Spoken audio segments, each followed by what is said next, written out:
Thank you for downloading the Barbecue Central Show. The Barbecue Central Show is supported in part by these great sponsors. The Barbecue Guru, makers of automatic pit temperature control devices and barbecue pits. Their website is thebbqguru.com. Also, Butcher Barbecue, maker of injections, rubs, and sauces. Their website is butcherbbq.com. And by Big Papa Smokers, your one-stop online shop for anything in the barbecue and grilling industry, to include World Championship winning rubs. Their website, bigpapasmokers.com. And by Cook Shack, maker of pellet and electric cookers. You can visit them at cookshack.com. Also, Chops Power Injector System. 3 different size injectors to choose from. Find out more at barbecuekansascity.com, and that's barbecue, BARBEQUE. And by Pit Barrel Cooker, one of the most unique and versatile cookers out there on the market. Visit them at pitbarrelcooker.com. And by Smithfield, the biggest name in pork, bringing you great opportunities this barbecue season. Get smoking with Smithfield and their grant program and committed cooks program. Learn more at smokinwithsmithfield.com. And by Green Mountain Grills, some of the finest pellet cookers on the market. Their website, greenmountaingrills.com. Also by Cookin' Pellets, manufacturer of wood pellets to fire wood pellet cookers. Their website is cookinpellets.com. You can also purchase on Amazon.com as well. Hi, this is Bobby Rempe from Cleveland, Ohio, and you're listening to Barbecue Central. We'll do it live. Okay. Well, do it live! I'll write it and we'll do it live! So to get that perfect barbecue, you use wood. Are you sure it's safe? Whatever. We put the lighter fluid on, strike the match, and... Oh! Should we call the fire department? That might be a good idea.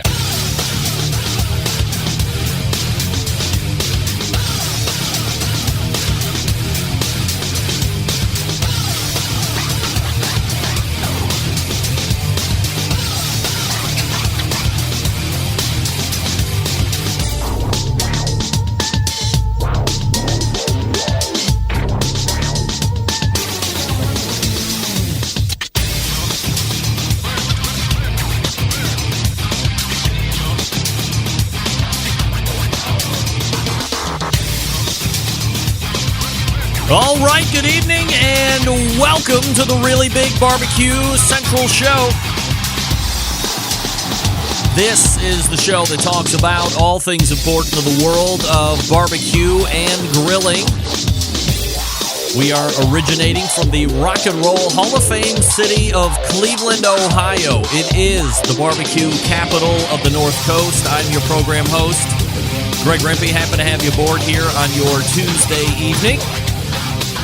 If you should see fit to drop an email over to this show, I'm more than happy to not only receive it, but put it out over the airwaves should you see fit. And that email address is greg@thebbqcentralshow.com. And here's what's happening in case you didn't get the newsletter.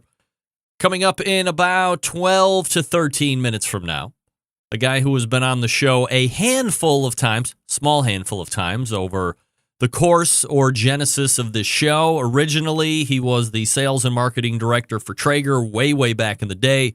Eventually left there, went over to Mac Grills, and that's where he is now. Also was a longtime syndicated barbecue and grilling radio host all along the Pacific Northwest, hosting Cooking Outdoors with Mr. Barbecue. I am, of course, talking about none other than Bruce Bjorkman, Mr. Barbecue.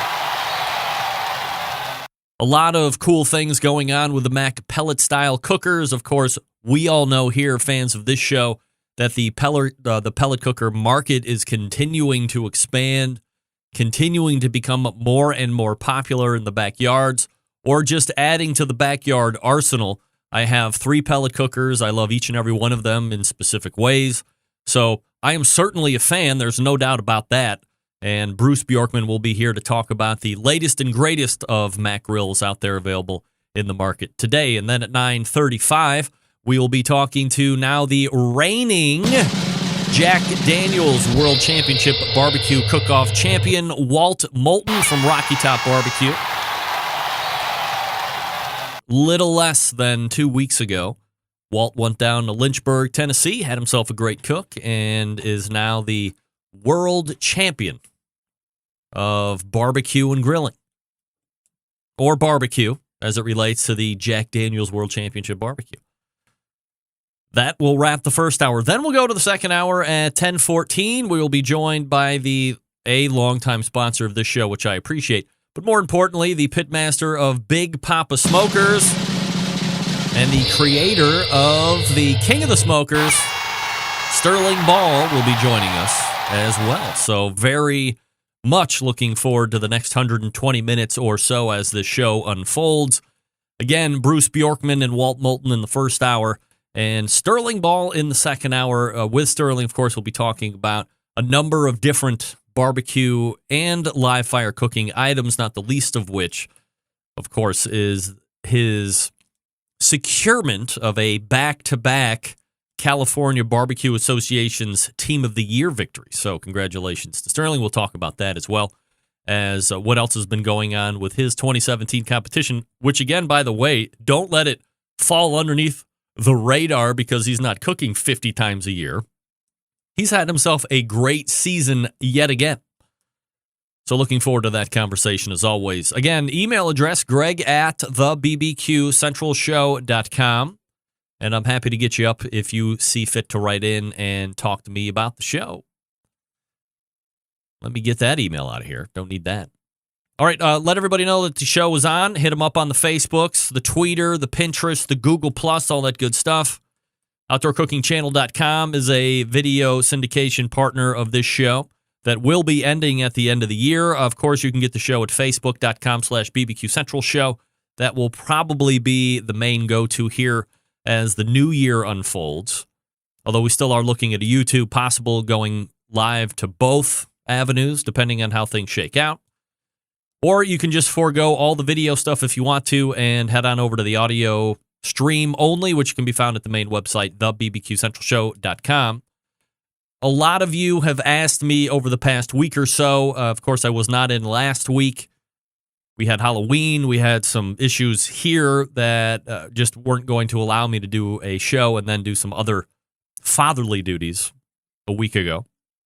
But we're back and better than ever here right now. So within that last 10 days or so, a lot of you have asked me about the chat room that will be going away at the first of the year.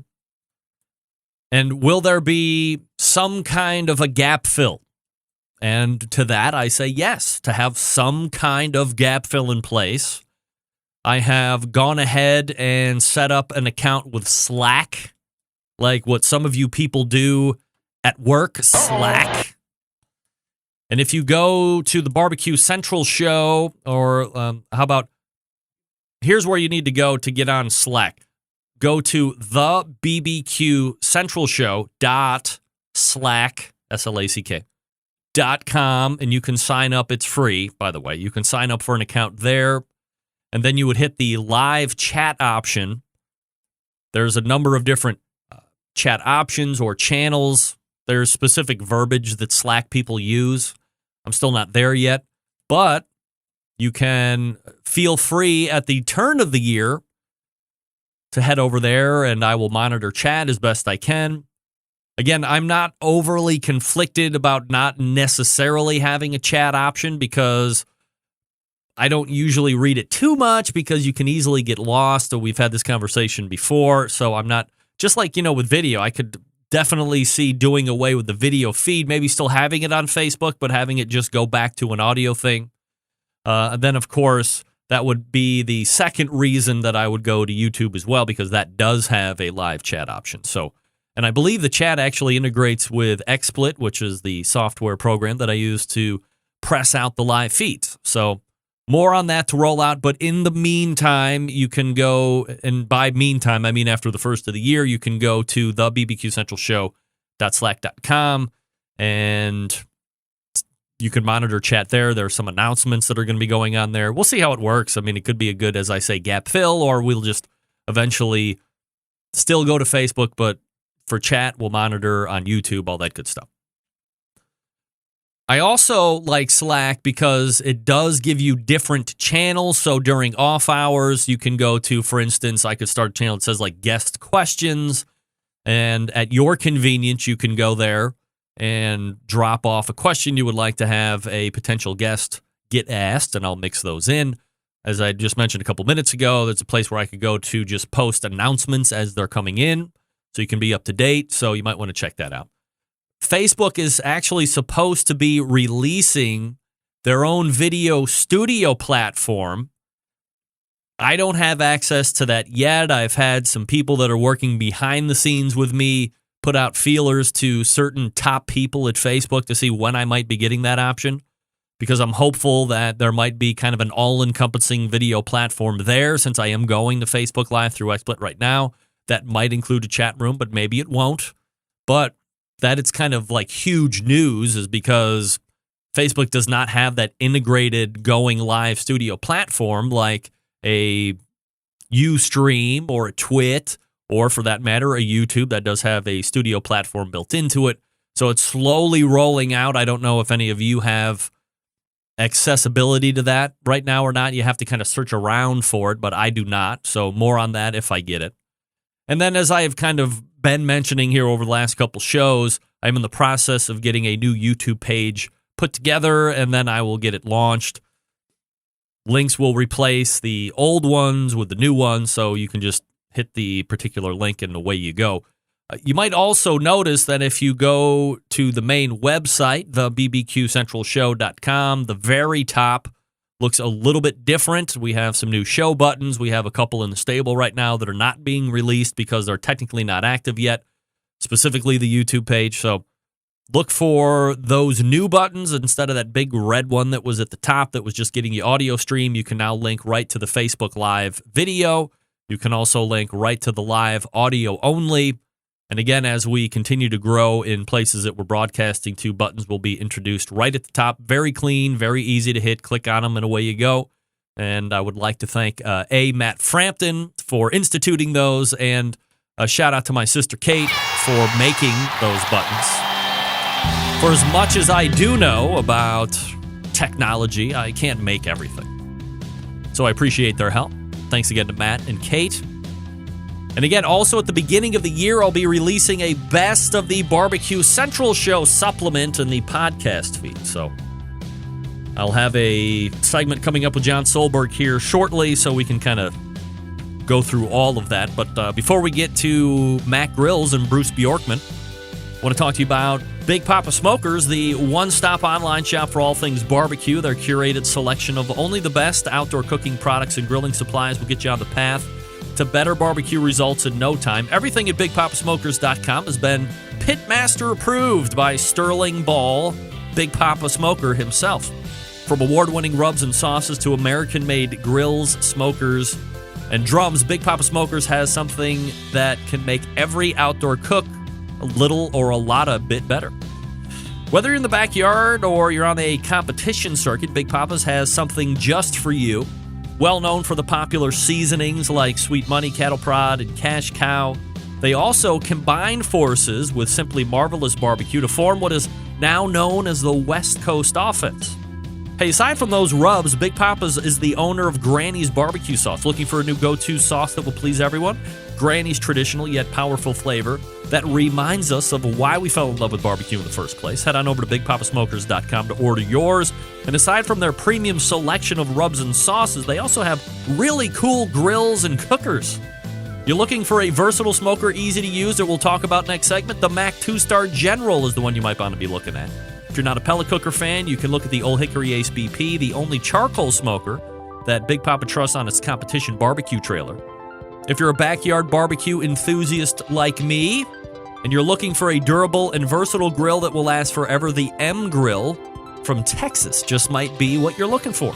They're built like tanks, according to Big Papa himself. If you don't know what grill you need, you can't go wrong with anything that's featured at BigPapaSmokers.com. They come in every shape and size for the backyard cook and the competition person. It's clear that Big Papa Smokers is the place to go for all things barbecue. Every product featured on their website has been hand-selected to help you barbecue better. Check them out at 877-828-0727 or shop on their website, BigPapaSmokers.com. That's BIGPOPPA Smokers, that's plural, .com. All right, Bruce Bjorkman from Mac Grills coming up out of the break. Stick around. We'll be right back.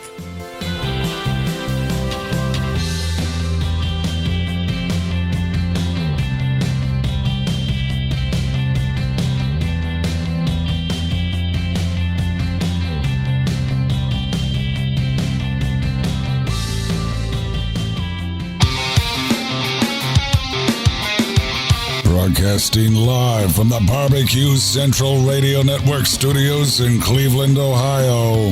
You're listening to the Barbecue Central Radio Show. Once again, here's your host, Greg Rempe. The 2018 grant program from Smithfield is officially closed. I told you it was going to be popular. Over 250 applications were taken in during the opening. Another huge response. More to come on that as it is released. However, I can tell you this, the 2018 Committed Cooks program will be ready to jump with info here in the next couple weeks, so keep hitting the website, smokinwithsmithfield.com, to get in on that. Again, that's smokinwithsmithfield.com. My first guest tonight, Sales and Marketing Director for Mac Grills. He was also a longtime host of Cooking Outdoors with Mr. Barbecue, which aired up and down radio stations in the Pacific Northwest, here to talk about the Mac Grill and some other barbecue items. None other than Mr. Barbecue himself, Bruce Bjorkman, joining me. Bruce, how are you, buddy? Hey, I'm doing pretty good, Greg. How are you doing? I'm absolutely fabulous, Bruce. Appreciate you asking, and more importantly, making time for the show this evening. So I guess before we get into the Mac's inners and outers, you know, Mac really leading the way as it relates to that higher end of pellet cooker offerings in the market. And we'll get into that Mac stuff here in just a second. But let's take a stroll back down memory lane just for a second, Bruce. As many folks probably know. Yeah, right. Hold on. You spent a lot of time at Traeger back in the day. Not the one we kind of know now, but, you know, that original Traeger look and feel. Fast forward to where we are today. From a pellet cooker standpoint, are you surprised at where the industry is right now, or did you think there would have been more market penetration by all manufacturers at this point? I think the thing I'm most surprised about, I think, is just the proliferation of the many different brands of pellet grills that are now being sold in North America. At last count, was about 40. And I saw Joe Traeger Friday at a not very good event. We buried Randy Traeger last Friday. Oh, dear. He passed away, it'll be 2 weeks ago this upcoming Sunday, of complications from a liver transplant, unfortunately. But, Joe and I were talking about the fact that how much the pellet grill industry has grown since they first introduced the pellet grill back in 1986. And he was telling me that, from what he's heard, Traeger pellet grills this year will do about $600 million in sales. Certainly, you know, the brand and the name continues to grow out there as it relates to Traeger, and there was, I think, a middle section of that whole lifespan that was a little shaky, but whoever's in charge of it now really seems to be trying to bring it back to that touch, feel, look good Traeger that was originally put out of the market. Do you kind of feel the same way about that? I think they're doing a really good job of marketing. I mean, from what I understand, they have about a $10 million marketing/advertising budget, and they've definitely been spending that money. But, you know, here's the great thing. I mean, you know, people ask me because of my long tenure with Traeger, you know, well, don't you get kind of pissed off because, you know, they're doing so well? And it's like, no, because I truly believe that a good percentage of those people that come into the pellet grill market, whether through Traeger or through Green Mountain or through Louisiana, that a good percentage of those folks will eventually become Mac grill owners. It's just evolutionary. I mean, think about the first car that you ever owned and the first car I ever owned. And I think, you know, we bought a used vehicle and scraped together what money we had to get our first car, and then we began to evolve and purchase better vehicles and maybe used one or new ones, as we grew and matured and our income grew. So we basically stepped ourselves up in the class of automobile we owned. And I think the same thing's true in the grill world as well. Bruce Bjorkman, Director of Sales and Marketing at Mac Grills, joining me here on the show. MacGrills.com, MAK, MacGrills.com, if you want to check it out here while we're talking. Bruce, I guess to dive in a little further on that, as it relates to different manufacturers in the market, does Mac keep extensive tabs on everybody else that is making pellet cookers, or do you just worry about what you guys are worrying and do you guys just worry about what you're doing and then figure that there's so much penetration left and so much kind of market for everybody? You stay in your lane, everybody else might be staying in their lane, and that's all you're really concerned with. Well, I don't know what you would classify as extensive. I mean, definitely you want to be aware of what's going on, not only in just our segment or category of the barbecue industry, but you also want to be aware of what's going on in the barbecue industry overall. So yeah, we do pay attention to what's happening. Do we spend hours and hours and hours doing that? No, because we are always looking for ways to improve what we manufacture and to bring new innovation to the pellet grill category. We're working on things right now that, Greg, when they're launched, when they're released, going to blow everybody's mind, and you can take that to the bank. Bruce, collect interest on it. For the folks who maybe aren't aware or overly aware of Mac pellet grills, or they're just tuning into the show for the first time, can you give me that little elevator pitch of the company and, I guess more importantly, what you think sets Mac apart from some of those other offerings in the market? Sure. Well, let's hope that the skyscraper is pretty tall. Anyway, so we have a long elevator ride. But Mac Grills is a Dallas, Oregon-based company. One of the most important foundations of our company is keeping American manufacturing jobs viable. And that's why we're proud to be American-made. We do everything we can to buy locally, regionally, nationally, USA-made product and components and all that go into our grills. And every Mac grill is manufactured. If you drilled a hole in my wall, took a Sawzall and cut a hole in the wall in my office, you look right into the plant where they're manufactured right behind my office in Dallas, Oregon. The thing about Mac, and I would tell you this is a long time pellet grill owner. I began cooking on pellet grills in 1991. And the thing that blows my mind continuously is the amount of innovation that Mac has brought to the marketplace. I mean, long before I joined them, they had already brought some significant new features to the pellet grill market. The pellet hopper dump door. I mean, what an easy thing to put on a grill, but yet nobody was doing it until Mac showed up and did it. The Flame Zone direct grilling area. We were the very first pellet grill company to offer that. The programmable meat probes on our pellet box with like over 20 different features was, again, the most, and is continuing to be the most innovative, feature-rich digital controller of any of the grill companies out there. So in 2013, we introduced Wi-Fi. We were the very first pioneers of the Wi-Fi control in grills. So if anything separates Mac from all the other grill companies out there, whether they're pellet, gas, or charcoal, or stick burner, it's innovation and bringing new, exciting things to the barbecue industry and pellet grills specifically. Bruce, I think a lot of people might stereotypically get in their heads that for a company to be successful or continue to grow, you have to continually expand whatever is currently offered in your products offering portfolio with more and more and more items.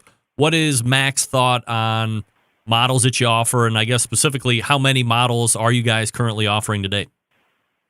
We've got 3 models at this point. Our 1-star, which is our entry-level pellet grill at $1,700. Our 2-star, which is our most popular and best-selling model, which is also our flagship model that we introduced back in 2009. That's $2,700. And then for people that are basically building outdoor kitchens or they're caterers or small restaurants, we have our Mac 3-star, which is all 304 stainless steel, and that's the retail price on that is $6,500. And that's going more in other new product. That it's going more of in a built-in kitchen type of atmosphere, or is it a freestander right, as well? And now exactly outdoor kitchen. There's also an optional roll-around cart that you can purchase. So if you're a competition barbecuer or you're a caterer that does relatively medium-sized events, it would be a great product to have. And like I said, all 304 stainless steel. So it's, built for longevity and hard work and, give you great quality food every time you turn that thing on. I think it's safe to say, Bruce, that as you peruse where price points are within the pellet cooker market, there's few that are kind of, within this realm. So let's be fair. Right. Let's recognize the fact that $1,700 for a base model is a little expensive, and it kind of goes up from there. But there has to be some features and benefits to go along with that. If it was just the same and that kind of price, you guys are probably getting away with it a little longer than everybody else. So what other features and benefits come along with the 1-star, the 2-star, the 3-star if you're looking at these kind of cookers? Well, let's talk about, A, how they're manufactured, and B, what they're manufactured from. And one of the most important things, and again, I said it earlier, is we're proud to be American-made. The steel that goes into a Mac grill is not foreign steel. It's American-made steel. And it is going to be more expensive because of the unionization of steel workers in America as compared to government-subsidized steel manufacturing overseas. So that's an important consideration. The other thing is all the hardware, stainless steel hardware, including the rivets that go into our grills. Those aren't inexpensive items. They're expensive items. And so, everything that goes into our grill is high caliber, high class, industrial quality for longevity. You're only going to buy a Mac grill one time. So is it expensive? Yeah. But you know what? We also pay our employees a decent living wage so that they don't have to go and live on government-subsidized programs. And I think that's an important aspect as well, So when you buy a Mac grill, you're getting a product that's going to last. You're getting a product that's precision-made. I mean, if you take our grills and you measure the tolerance from end to end, there's only 10 1,000th of an inch variation from one end to the other on a Mac grill. That's awesome precision, man. But the other thing on top of that is the fact of, like I said, the Pellet Boss controller with all the different functions. You can program up to 3 meat probes to alarm at different temperatures. You've got a countdown timer if you want to cook by time.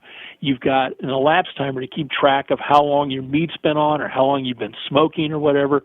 3 programmable, customized cooking programs that you can set up to change temperature based on either time or meat probe temp, and make 5 different temperature changes inside each one of those programs.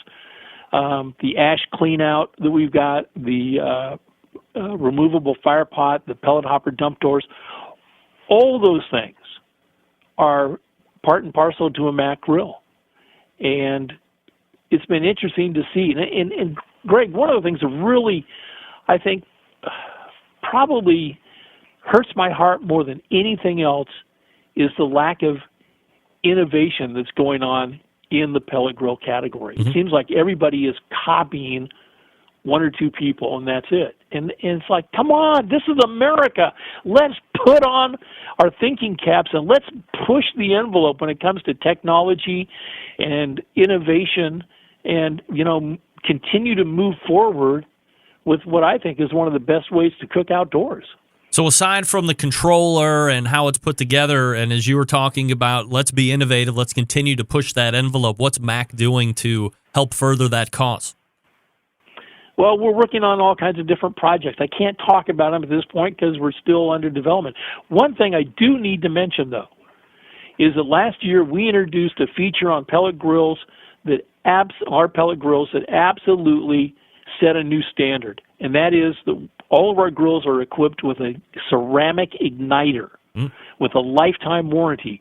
And this ceramic igniter is basically rated for 90,000 on-off cycles. Wow.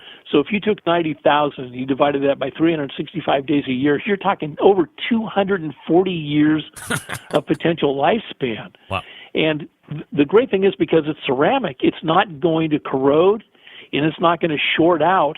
And it goes from 0 to 2,012 degrees in 10 seconds. So when you turn on your Mac grill, you'll start seeing smoke coming out of the fire pot in about 30 to 45 seconds, full raging fire in 3 minutes.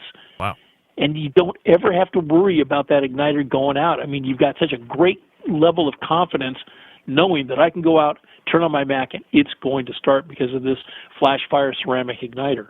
How quick can you get up to a 350, 375 degree cook temp if you want to from start? I can go from 0 to 450 in between 17 and 20 minutes. Wow. Now, Yeah. in the world of pellet cookers, that's pretty quick. Yes, it is. Yeah. We're not trying to be a gas grill. Gas grills are meant for really one thing, and that's to cook food hot and fast. This is a pellet grill. And I think that, 17 to 21 minutes is a pretty doggone great startup factor, especially with our new Flame Zone system that we introduced this year on the 2-star. It used to be that to go from 0 to 450, you were looking at probably 30, maybe up to 45 minutes. With this new system, it's virtually cut that in half. From a I want to buy one standpoint, are there brick and mortar dealers? Is it all done online? What's the thought process there? In May of this year, we basically eliminated our retail dealers and went factory direct, consumer direct. And we do have one internet dealer. That's BigPapaSmokers.com, or you can buy directly from MacGrills.com as well, or even pick up the phone and give us a call and buy over the phone. So we just felt that, in order to sustain our business and grow our business, the best thing for us was to basically sell direct. Do you worry because you aren't? It's probably a longer question than I want it to be, but just from a consumer's standpoint, you have pellet cookers. They are kind of newer to the market. For us that are aware of how easy they are to use, it is not many different steps in order to get where you want to be going. However, the consuming public is always kind of lowest common denominator. So do you worry that since you aren't training a dealer who will then train a potential customer, that you are able to do that effectively through what I'm guessing is either social media or YouTube videos, and of course, calling in and talking to somebody at Mac to lead them through any potential issues? Exactly. And we have a full-time service person by the name of Dennis Hogg, and that's basically what his job is he works full-time at providing support and service. We do have YouTube videos. We're in the process of working on getting those updated. But online stuff, we've got a great community on Facebook. We have 2 Facebook pages, Mac Grill Fans and then Mac Grills, the company page. So you've got a whole variety of different places to go to learn more. And, you can email us or pick up the phone and give us a call. And we'll take all the time we need, with you to help you. It's been interesting that, the grill is pretty doggone intuitive, and our manuals we get a lot of compliments from people about, how well written our manuals are and easy to follow, and the instructions on operating the Pellet Boss and all. It's not a difficult thing. And if I tell people, listen, if I can do it, you can do it. Because in my house, right now in my hall closet, our toolbox has got a padlock, a combination padlock on it, and only my wife knows the combination. So here's a guy that's, I'm Mr. Unhandyman. And if I can go into our grill and operate it and replace things if I need to, if I can do it, you can do it. Anybody can do it. Bruce, one last question. I appreciate the time this evening. You did the radio show for, maybe 10 years or so. You've seen a lot of 15, stuff. Man. 15 years. Sorry about that. That's all right. You competition barbecue judge. You've seen a lot of cooking. What are some of the biggest trends that you've seen come and go in your time in the industry? Oh, boy. I think the thing that really surprises me is the continued expansion of the joy of barbecue and just how it continues to grow year after year after year. The popularity of barbecuing, grilling, and smoking. It's unending, and it really continues to just expand every single year. So I think that's one thing. The other aspect is competition barbecuing. Geez, when I was doing competition barbecuing in the early 90s, competitions were few and far between, especially here in the Northwest. Today, holy cramoly, I think there's probably a good 20 comps per weekend, almost every month of the year. So that's been really surprising. And then just the number of cooking devices that have come onto the marketplace since the early 90s has just been unreal. And these new devices that guys are using with their charcoal grills and their water smokers and their Kamados with the fan systems and all, that's been very interesting to see that develop as well. Bruce Bjorkman is the Director of Sales and Marketing at Mac Grills. Again, the website, macgrills.com. If you have any questions, he will be there to answer, along with Dennis as well. Bruce, really appreciate the time so much, my friend, and we'll do it again soon. Greg, thank you so much for the opportunity to come on your show, and continue. Hey, man, and continued success to you, and congratulations on just how your show continues to grow. I appreciate it, Bruce. Thanks so much. Thanks, Greg. There he is. That is Bruce Bjorkman from All guests Mac on the Grills. Barbecue Central show appear via the Smithfield Hotline. And that's very nice of him to say about my show. Somebody who did a show for 15 years on what some would consider the real radio. Times change, right? So I appreciate the kind words there. MacGrills.com, the website, if you want to check it out.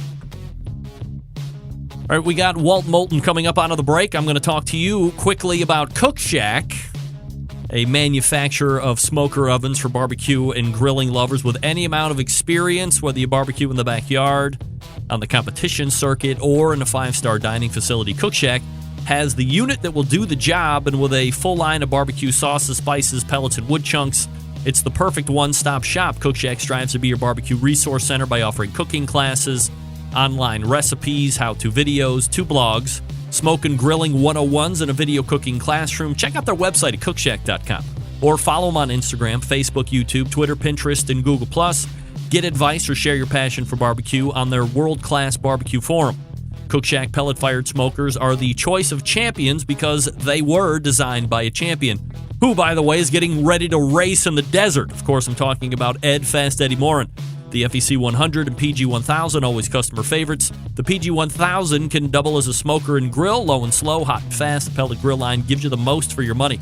Cook Shack residential electric smokers are the #1 smoker in that industry. High quality means high durability and versatility. Anything you can cook in your oven, you can make in a Cook Shack.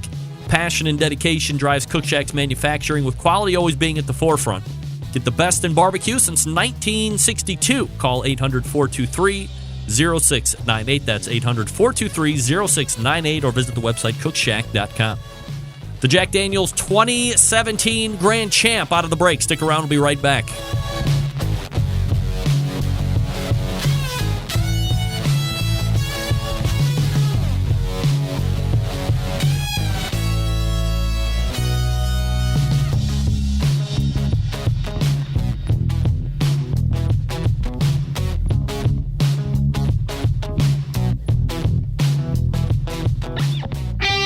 Ready to get on the air? Call 216-220-0966. Now, let's get back to the LeBron James of barbecue talk. Greg Rempe.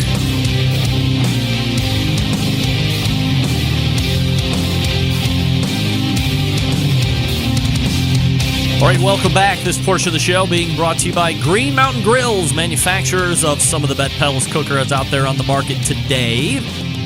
If you're looking for a big cooker to house a lot of food, they got one for you. Medium size, yes, they got you covered there too. How about tailgate size? We are now drawing to the close of tailgate season. They got you covered there too. You can also get wood pellets to fire those cookers. Check out greenmountaingrills.com. I love my Green Mountain Grill. You can love yours as well. You just visit the website, greenmountaingrills.com. How about that? Absolutely. All right, thanks again to Bruce Bjorkman from Mac Grills joining me last segment. My next guest is now the reigning Jack Daniel's World Barbecue Champ. Here to recap the win, talk about their 2017 barbecue season, and a look ahead, potentially, to the king of the smoker is the pitmaster of Rocky Top Barbecue. First time to the show, Walt Moulton joins me. Walt, how are you, buddy? Hello? Hey, Walt. You got me, buddy? Hello? Are you on? I'm on. Are you on? Yeah, I can hear you now. All right, here we go. Sorry about that. I had you muted. All right, Walt, so before we get into the Jack Daniels recap, maybe a little bit more about your background, how long you've been competing, all that good stuff. We've been competing about 8 years. The first year or two, we was not too serious, a lot of partying, and we kind of got serious after my wife come along and kind of got me straightened out, got me on the right path. You were having too much fun, it sounds like. Yeah, and then she come along and we was she told we was gonna do this. We need to maybe try to win or do something a little bit better than party. So that's what we kind of turned it around and just kept getting better each year. How long ago was that? We've been cooking about 8 years. Me and her's been cooking about six and a half years together. How do you get introduced to competition barbecue? Do you have friends that were in it? I mean, obviously being from North Carolina. Well, the way I got into it was we just always had a lot of parties at the house, and people come over, and I just got to cooking in my backyard. Just an old offset smoker. You buy at Lowe's or Home Depot, just all the time of cook and stuff. And they had a competition close to where I lived, and me and a bunch of buddies thought, well, we really knew how to cook, so we thought we'd go up there and go up there and try it. That's really how I got started. It just kind of escalated from there. What are you cooking on right now, pit-wise? Jambo. Is it all KCBS stuff for you, or do you kind of mix around different sanctioning bodies? It's strictly KCBS for me. Now, to be clear, though, I mean, because you're kind of in that one of those meccas of barbecue. Obviously, the Carolinas, certainly known, Texas, Kansas City, Memphis, all that good stuff. So there's other sanctioning bodies around you. Is that anything you've ever toyed around with or thought about doing outside of KCBS, or not really? No, not really. Just, I don't know, I just like the KCBS. There's a lot around us, so, that's just kind of where I started out, and that's just kind of what we follow. Walt Moulton joining me here on the show, Pitmaster Rocky Top Barbecue. All right, Walt, so let's go ahead and take a look back at the magical weekend of the Jack Daniels, first and foremost, I guess. How do you qualify to go ahead and cook that? We went to West Virginia, and we was fortunate enough to win grand up there, so that was the auto to the Jack, and that's how we got in this year. Have you been down before? Yes, we was down in 15. We was down. First time ever been there was 2015, and didn't fare too well. Of course, they did. It's a new experience. You just want to experience everything, and I was, this year I just laid back and I knew what to expect, and just kind of went from there. That first time down, do you kind of have that self-struggle with, hey, we want to go and really take it all in, because there is no guarantee unless you're able to win an automatic qualifier each and every year, which is probably a little unrealistic to think you can bank on that every year, or do that 7 within a certain amount of time frame, which again could be potentially a little unrealistic. So you get down there 2 years ago. Are you trying to figure out how much fun you can have while also making sure you're dialed back and looking at the cook in order to give yourself the best shot at winning? Is there a battle there that you're fighting with yourself? Yeah, kind of. The first year I went down, I wanted to go through the distillery, and we went over on Friday, and I ended up backing out because my wife and mom and everybody went. I'm like we was so many people there, and we had to stand in line. I said, I've got stuff I need to be doing. I'm not going to worry about the distillery, but so I didn't do it, all uptight, wanting to make sure everything was just perfect and have a good cook. Well, this year I went down there and I went to the distillery and just a lot more relaxed, So from a high level, Walt, how does the cook go for you over the course of the weekend? It went real well,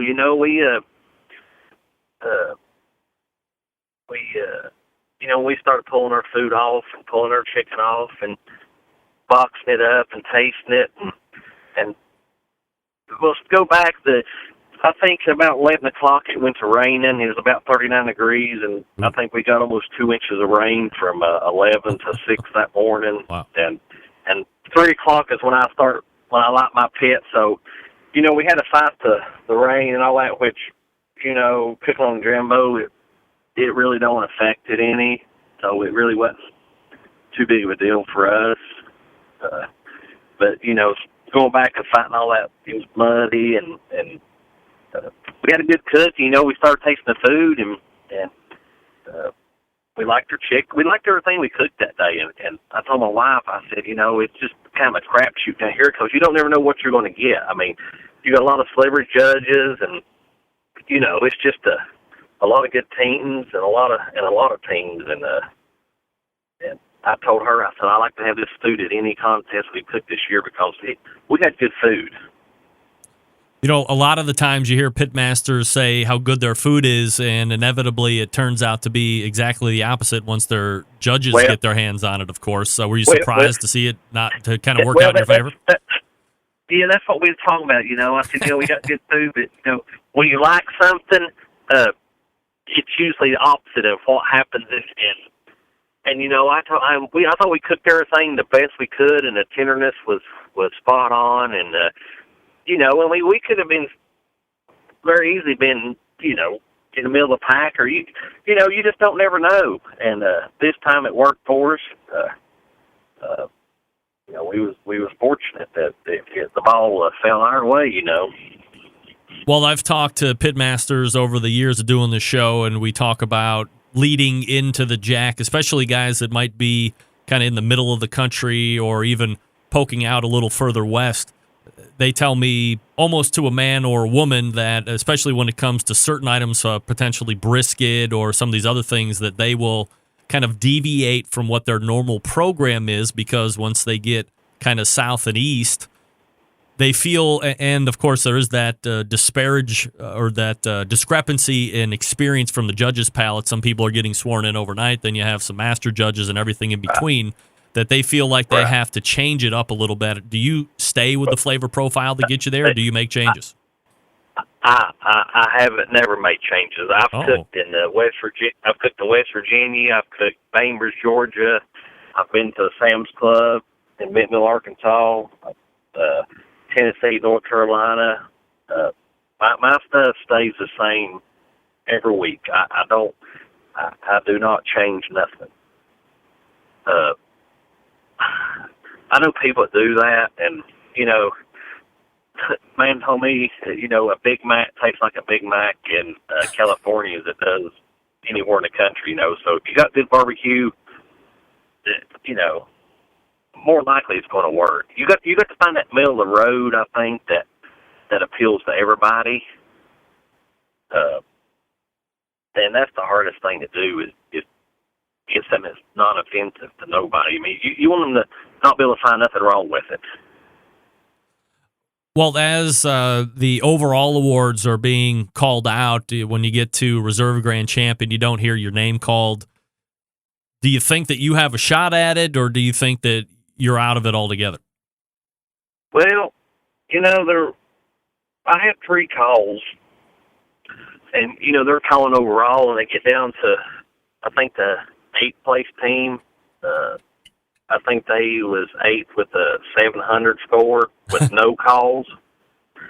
And so when that happened, it kind of got me thinking, we've had 3 calls, and they've had no calls that have a 700. And I said, we could be in, we can have a top 5 finish maybe.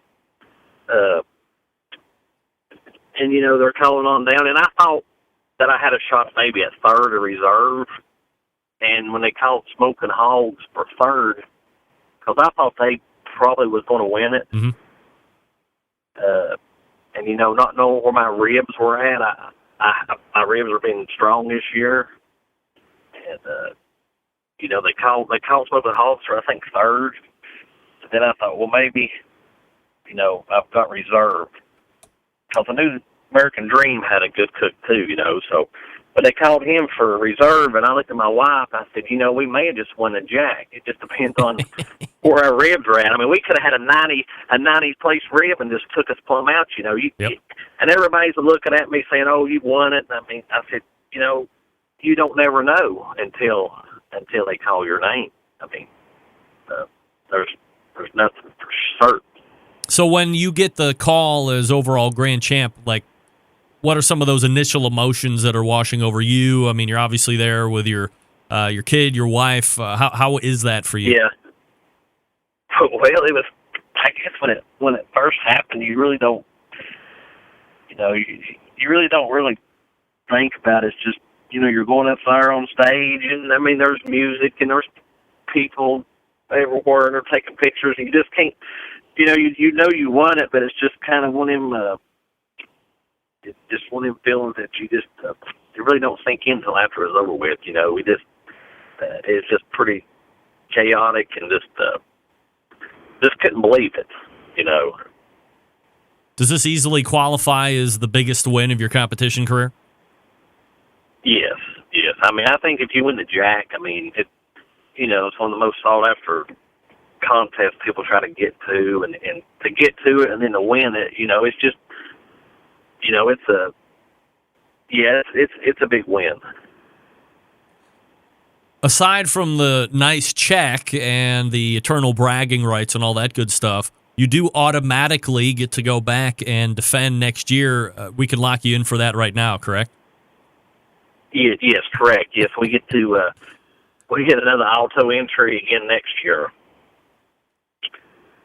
So we're already looking forward to going. Walt, there's a lot of talk about which contest is kind of that most prestigious to win. You have an American Royal Invitational, obviously the Jack, which you just won. Of course, there's that Sam's Club National Championship, King of the Smoker. Now you have World Food Championship also coming into that conversation as well. Do you have any thoughts on which one you would rather win? I mean, obviously you've won the Jack, right? So easiest one to knock off. But if you didn't win any of them, do you have thoughts on which one you think is the most prestigious? Well, I mean, they're all pretty prestigious. I mean, with the Jack, you get to be crowned as a world champion, and that's pretty prestigious. And the King of the Smoker is pretty big because you've got some of the best cooks in the country, and then you got the Royal, which is another big one, and then you got the Sam's Club, and we was fortunate to go to the Sam's Club this year. We reserved it. Mm-hmm. We was like 1/100th of a point of winning it, and so we had a big month right there in October. But they're all big prestigious contests. I don't know if you could single one out or not. There was a top 43rd finisher that was the international team. There was one year that, technically speaking, a team by the name of Mad Cow won it, and they were from England. And that was a different time. I think it was like 2004. There was a little controversy over that whole win and stuff. But you see more and more international teams coming into the Jack. You see them taking on that Southern barbecue, or the American-style barbecue, as you guys know it, weekend in, weekend out. Do you foresee a time when an international team is going to be vying for that title in a legitimate way? Well, I mean, not really. I mean, not to take nothing away from them about, their cooking skills and all that. I think it's just hard.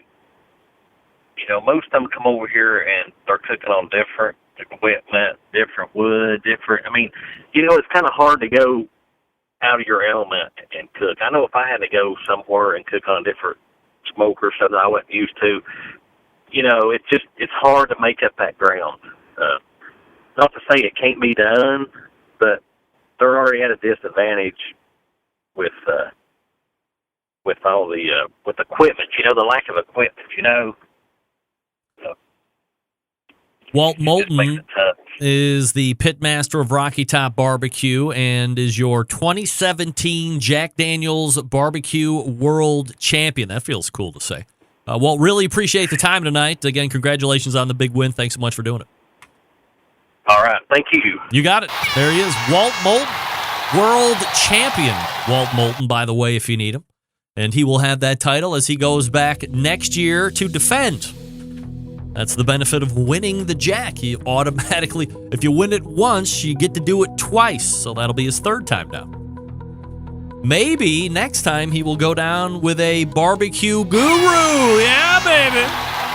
You're looking to turn up the heat on your barbecue skills this summer? If so, you're going to need to get your hands on the most advanced ceramic cooker and high-tech barbecue accessory to hit the market this season. We're talking about the all-new Monolith Barbecue Guru Edition and CyberQ Cloud controller. Just launched by the Barbecue Guru earlier this year, the world's first temperature-controlled ceramic smoker and grill with a built-in power draft fan. It's going to give you the easiest and most successful barbecue experience to date. These must-have new products will make barbecuing easier than ever before and will be your new secret weapon for cooking delicious barbecue each and every time. Ready to buy? Of course. Head on over to bbqguru.com and grab them up while they last. If you have any questions about what to order, please call them 800-288-GURU.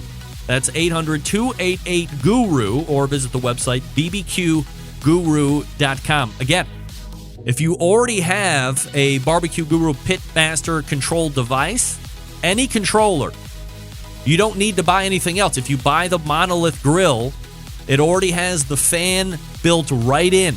You don't need to worry about putting in on any adapters or anything at the bottom vent. This thing is all ready to go. All you have to do is hook up your controller, and you're ready to go. Again, if you want the most techie controller out there right now, CyberQ Cloud. Come on now. bbqguru.com, the website, 800-288-GURU. We're back to wrap the first hour right after this. Stick around. We'll be right back.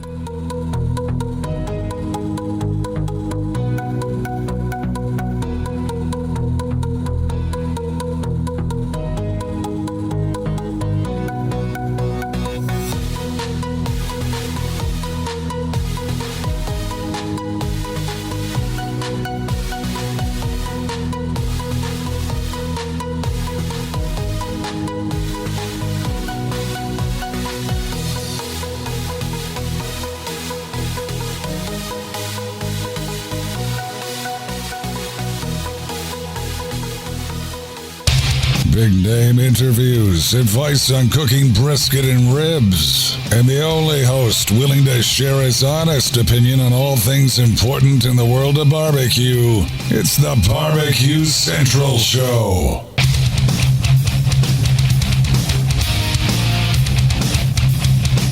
All right, welcome back. Thanks again to Walt Moulton from Rocky Top Barbecue for joining me this past segment,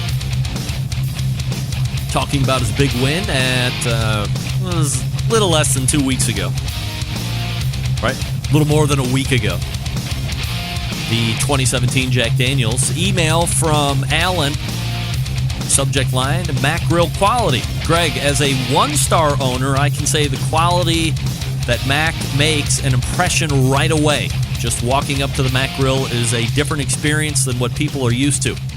Best controller on the market. It can cook for you. Makes wonderful food. That's Alan weighing in on the Mac Grill. So appreciate that. From a Mac Grill owner, unsolicited. Thank you. I think, was Mac the innovator of the open portion? Is that what Bruce said? Because I know Fast Eddie, when he was making his PG grills, that was one of the things that he was totally interested in doing, making sure you could go over the fire pot. And the Fast Eddie pellet grill line, Bruce was saying it was like 20 minutes to get up to from start to 450 was like 17 to 20 minutes. I think the PG 1000 is faster than that. Like, to see temperature changes in that pellet cooker is kind of amazing. If you have the chance to see one operate in person, I would suggest checking out the PG. It's pretty real. It's really cool. I think I saw one of the original ones when I was out in Oklahoma at a barbecue contest many years ago. What is now many years ago? Wow, that's sad. Didn't seem like it was that long ago, but it was many years ago. So anyway, that's your 2017 world champion at the Jack Daniels. And as he said, biggest win of Rocky Top career, guaranteed that they will be back defending next year, so that's good.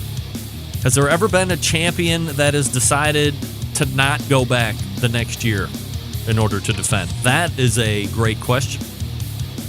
We'll have to dig into that and see. At least not by choice. Maybe an emergency has prevented somebody, but you know this far in advance that you're going to be going to the Jack next year, you're probably making plans to do that unless something earth-shattering and foundation-breaking occurs that just doesn't allow you to do it. Who knows? All right, we're going to reload for the second hour. Got a big one coming up for you for those two interview segments. If you want to hit me up, more than happy to hear from you. The email is greg@thebbqcentralshow.com. Very easy. I will get you on the air if you want to get on the air.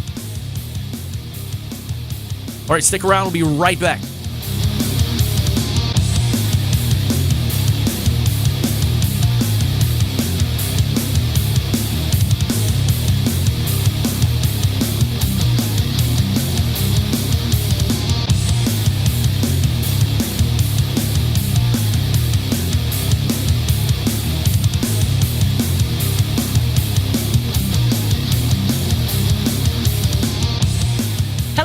This is Jenny Bell from Clarington, Ohio, and I'm listening to Barbecue Central.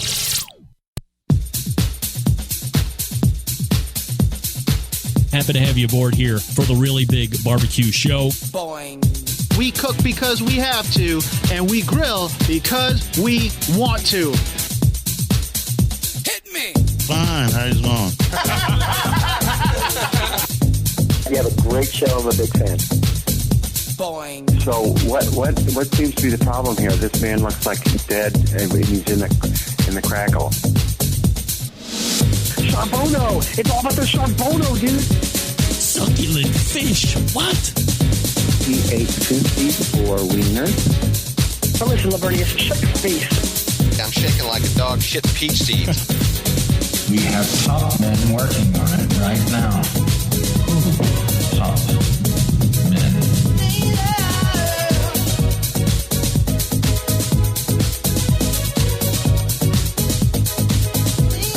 All right, just like that, we are into the second hour. Here we go. Congratulations, you. You have found the Barbecue Central Show. We talk about barbecue and grilling right here each and every week. At least 50 times a year. Every once in a while, you miss me, like last week. I'm sure the most fastidious of Barbecue Central Show fans will tell me the last time I missed before last. But I'm usually good for about 50 shows a week or so. Maybe more. We've done it before. We might do it again. Still to come on this here show this evening, Sterling Ball from Big Papa Smokers. We're going to be talking about his back-to-back California Barbecue Association Championship Awards. We're going to be talking about King of the Smoker. If you are pissed because you have not been invited to King of the Smoker, we will talk about how you can put yourself in a good position during next season to get that invite to King of the Smoker, because as everybody is well aware, it's really one of the most positively talked about competitions that happen over the last, I think this is the 6th year, or maybe it's been, this is the 6th or 7th year, I forget which one it is, but it is always given glowing reviews because of how it's run, because of all of the cooks' needs that are met with what seems to be like ESP type precision. So we'll talk to him about that and how a team gets picked, and perhaps more importantly, how a list is generated and what are the perceptions of how a list is generated, what is the reality. And then we'll talk about some other hot barbecue topics. Sterling, of course, a huge proponent of trying to bring down the cost of competing and, of course, being more accessible to a general public.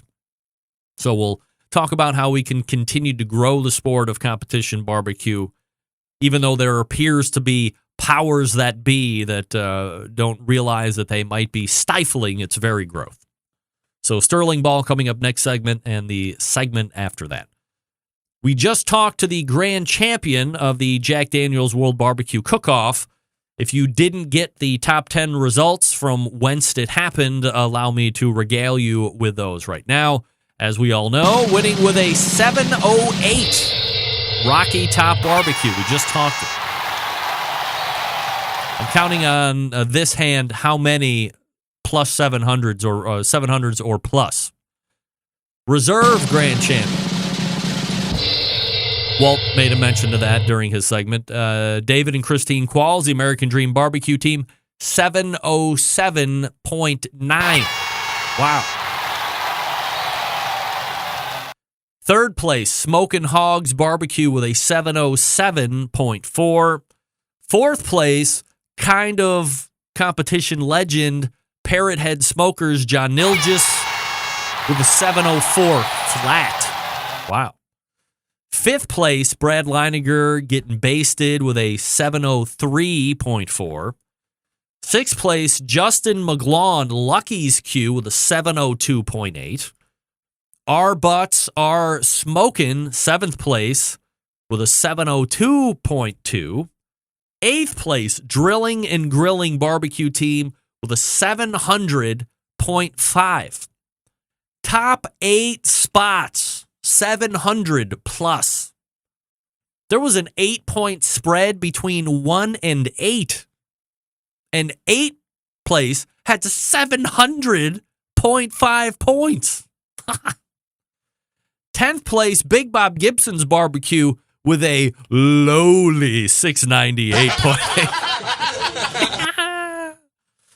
Holy moly. Can you imagine in this day and age scoring a 6-9? I'm sorry, wait, did I totally blow past my tallest man in the world? I'm sorry, that's my bad. Get that big stuff out of here. 9th place, Shake and Bake Barbecue with a 698.8456. So this goes, I guess, a tie for 9th place.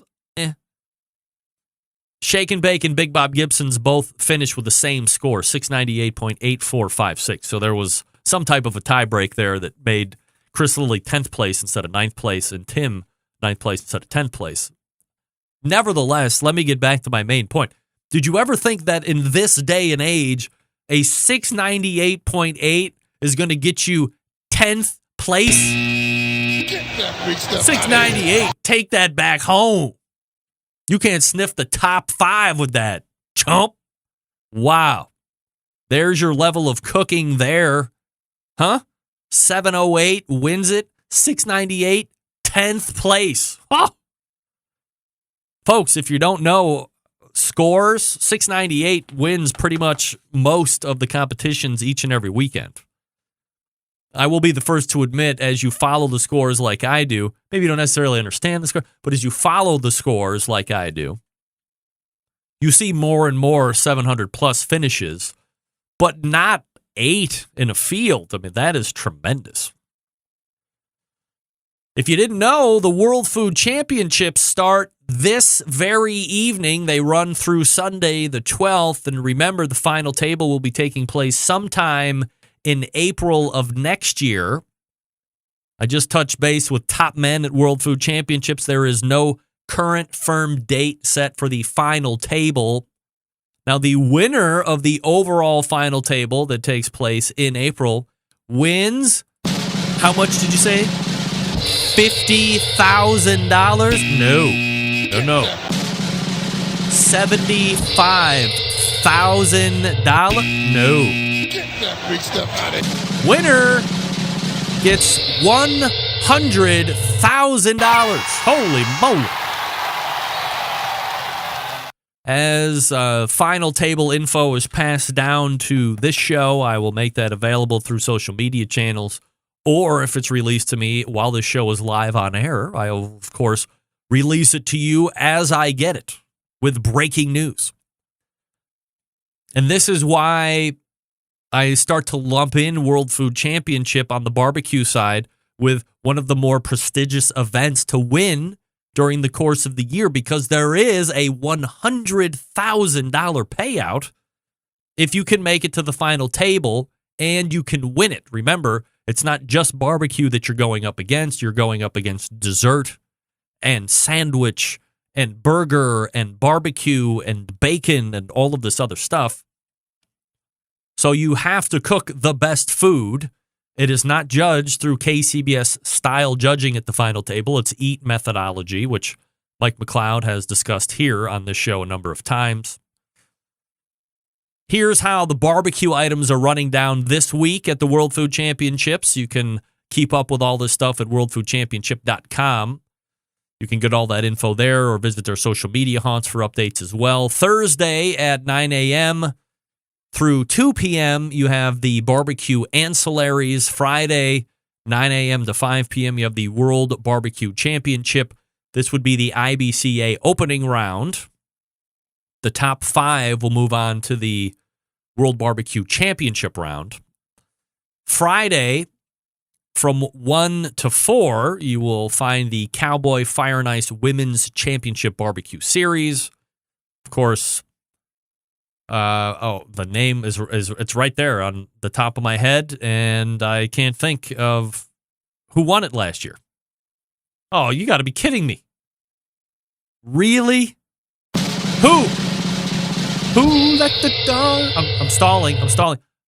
Amazing Q. Right. They're going for repeat, I guess. 1 to 4 on Friday, Cowboy Fire and Ice Women's Championship Barbecue Series. Saturday, 10 a.m. to 3 p.m., World Barbecue Championship KCBS opening round. Top 5 move on to the Sunday, 11:30 a.m. to 2 p.m., World Barbecue Championship Top 10 round. Top 5 KCBS battle, top 5 IBCA to say whose barbecue is better than yours. Awards will be on Sunday from 6 to 8 p.m. Central Time. So, whereas in years past, the World Food Championships has spanned an entire 7 days, we have literally on this show had the winner of the overall World Food Championships on this show an hour after the whole thing was decided. 2 years ago, it was Lauren Hill from Smokin' Hills was right on this show right after he won it. Then he came to Cleveland like the next day for the Fabulous Food Show. Well, that's not being done this year, by the way. If you wanted to come to Cleveland for cool stuff. Nope. So we should have at least the winner of the barbecue side of things from the World Food Championships on the show next Tuesday. So check it out, worldfoodchampionship.com. If you're looking to take your barbecue to the next level with a new cooker, might I suggest a pit barrel cooker. You see, the pit barrel makes cooking simple and fun. The best part, for $299, this little package that I'm showing you a video on right now, it comes right to your door. It looks exactly like this. It's packaged very well. It has your hooks. It has your hook grabber. It's got the hanger bars. It's got a complete lineup of ancillary accessories that really complete your barbecue experience. If you're like me, you get up in the morning, you're rubbing your butts, you're rubbing your thighs. Also, you're getting all your barbecue ready. You want coffee in the morning, right? Well, why not hook up with a pit barrel coffee mug? It looks just like a little baby pit barrel. It's so cute. This thing is so easy to use. Real easy instructions on how to fire it up. Once it's done, you don't have to sit there and worry about vent adjustments or anything like that. When you get it out of the box, you make one vent adjustment at the bottom, and that is it. That's worked off of where you are elevation-wise in the country, sea level, that kind of stuff. You make one vent adjustment, and that's it. Every time you cook with it, you put it all together, you put the top down. I don't know thermodynamics and burn dynamics and how come the stuff that is inches away from the charcoal doesn't burn. I just know that it doesn't burn. In fact, it's neighbor Desmond's favorite cooker out of the entire arsenal that I have on the back deck. Come on. If Desmond likes it, you are going to like it as well. And again, for $299, you can't beat it. Capacity is huge. You can do 8 racks of ribs at one time in the pit barrel. Come on. Where else can you do 8 racks of ribs for $300? Probably nowhere. Next week, we have Noah Glanville on the show. We're going to be talking about a brand new product called the Pit Barrel Junior. Do a little mind strain there and see if you can figure it out. I don't want to give away the bag, but I'm sure you could figure it out if you do a little internet research. Or just wait the week, and hear it right from the creator's mouth. The website is pitbarrelcooker.com. That's pitbarrelcooker.com. If you have any questions, call them. They will answer your customer-related questions. Real people talking about real customer service. Stick around. We'll be right back with Sterling Ball. The only show giving you a monthly visit from a doctor of barbecue. A man actually named Meathead. The author of a barbecue Bible. Bloggers, reviewers, competitors, and manufacturers by the dozens. It's the Barbecue Central Show. Once again, here's your host, Greg Rempe. All right, welcome back. This portion of the show being brought to you by cookinpellets.com, your number one source for quality wood pellets for all your pellet-driven cookers. You can visit cookinpellets.com and buy, if you would prefer, you can also buy your cooking pellets over at Amazon.com. Amazing Amazon, right? That's what I wanted to say. Cooking Pellets also has a free app which you can download. If you download that free app, it will alert you to really cool shipping deals, which you want to take advantage of as well. I mean, Central Lights, if I know one thing, we love deals. You will get deals if you download the app. All right, my first guest, a longtime sponsor of this show, also one of the top pitmasters on the KCBS circuit. This past weekend, he locked up back-to-back California Barbecue Association Team of the Year honors. Aside from that, he also puts on one of the most sought-after to-be-in competitions each year called the Smithfield King of the Smoker, and we're going to be talking about all of that over the next segment or two, so let's go ahead and race to the hotline and welcome back a good friend of the show and pitmaster of BigPapaSmokers.com, Sterling Ball, joining me here on the show. Sterling, how are you, buddy? Hi, Greg. I just made it by a minute. Where were you? That could be more important than this. I've been doing cooking videos for the last 2 days that started at 5 in the morning, and I just finished my last one. I think I did 10 today. 10 videos? Yeah, but they're, it's a pretty good crew we have. They did the Pursuit of Tone television show, and it's kind of fun. But I definitely tested myself this week with. I didn't compare ambition versus my age, but I'm doing really well. I didn't take a break, and I ran the hipsters with the cameras into the ground. These are Smithfield videos? Well, there's some for Smithfield, some for Big Papa Smokers, and a couple other secret sponsors. So it's some content for. Now, is this the brainchild of Sterling Ball type videos? Are you getting requests for videos? Hodgepodge? What's the deal?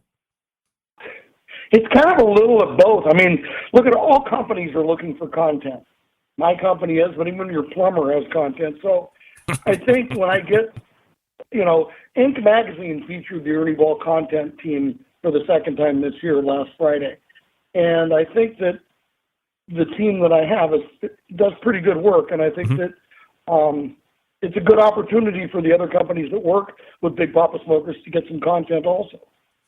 Sterling, before we get into King of the Smoker stuff and some other hot barbecue topics, let's quickly look back at this past weekend. You're welcome. Yeah, no, thank you. And thank you. Before we get into that, let's look at this past weekend. You lock up the California Barbecue Association's Team of the Year for the second straight year, by the way. So, from a team perspective, I know you're a very humble guy. It's not about you and all that stuff. But let's put that aside for 1 second. Let's talk about winning California Barbecue Association's Team of the Year 2 years straight. That's a pretty big accomplishment. Well, one of the reasons why I wanted to do it, well, first of all, if you're competing, you want to, anything you have a shot at, sure, you want to try and hopefully end up in a good position. But there's a couple of things. Number one, Matt Dalton from Left Coast, who was one of my dear friends, and I know he's a friend of yours. Yep. Matt and Left Coast did it last, and I really wanted to be in Matt's company in there. For the people outside of the state of California, I mean, we fight for respect all the time, and I think people don't understand how many good teams are in California. But if you lay California end to end, north-south, we actually hit Denver. So there's so many good teams that don't really get to travel that people don't know about. And then with the internet and classes, but I mean, DG was reserve grant. He's a fine cook. You know, you got Burnin' Lowton, you got Hercules Spice, you got Rooftop, you got Smoke and Moe's, and don't forget Simply Marvelous, one of the very best. I mean, and I missed a couple of them. Lamar Barbecue. I mean, we have some really good teams, but I'll tell you what's really nice. The camaraderie out here is very good right now. And I think Johnny Trigg was next to us, and Tim Shearer was across from us, and Jeff Staney was next to us.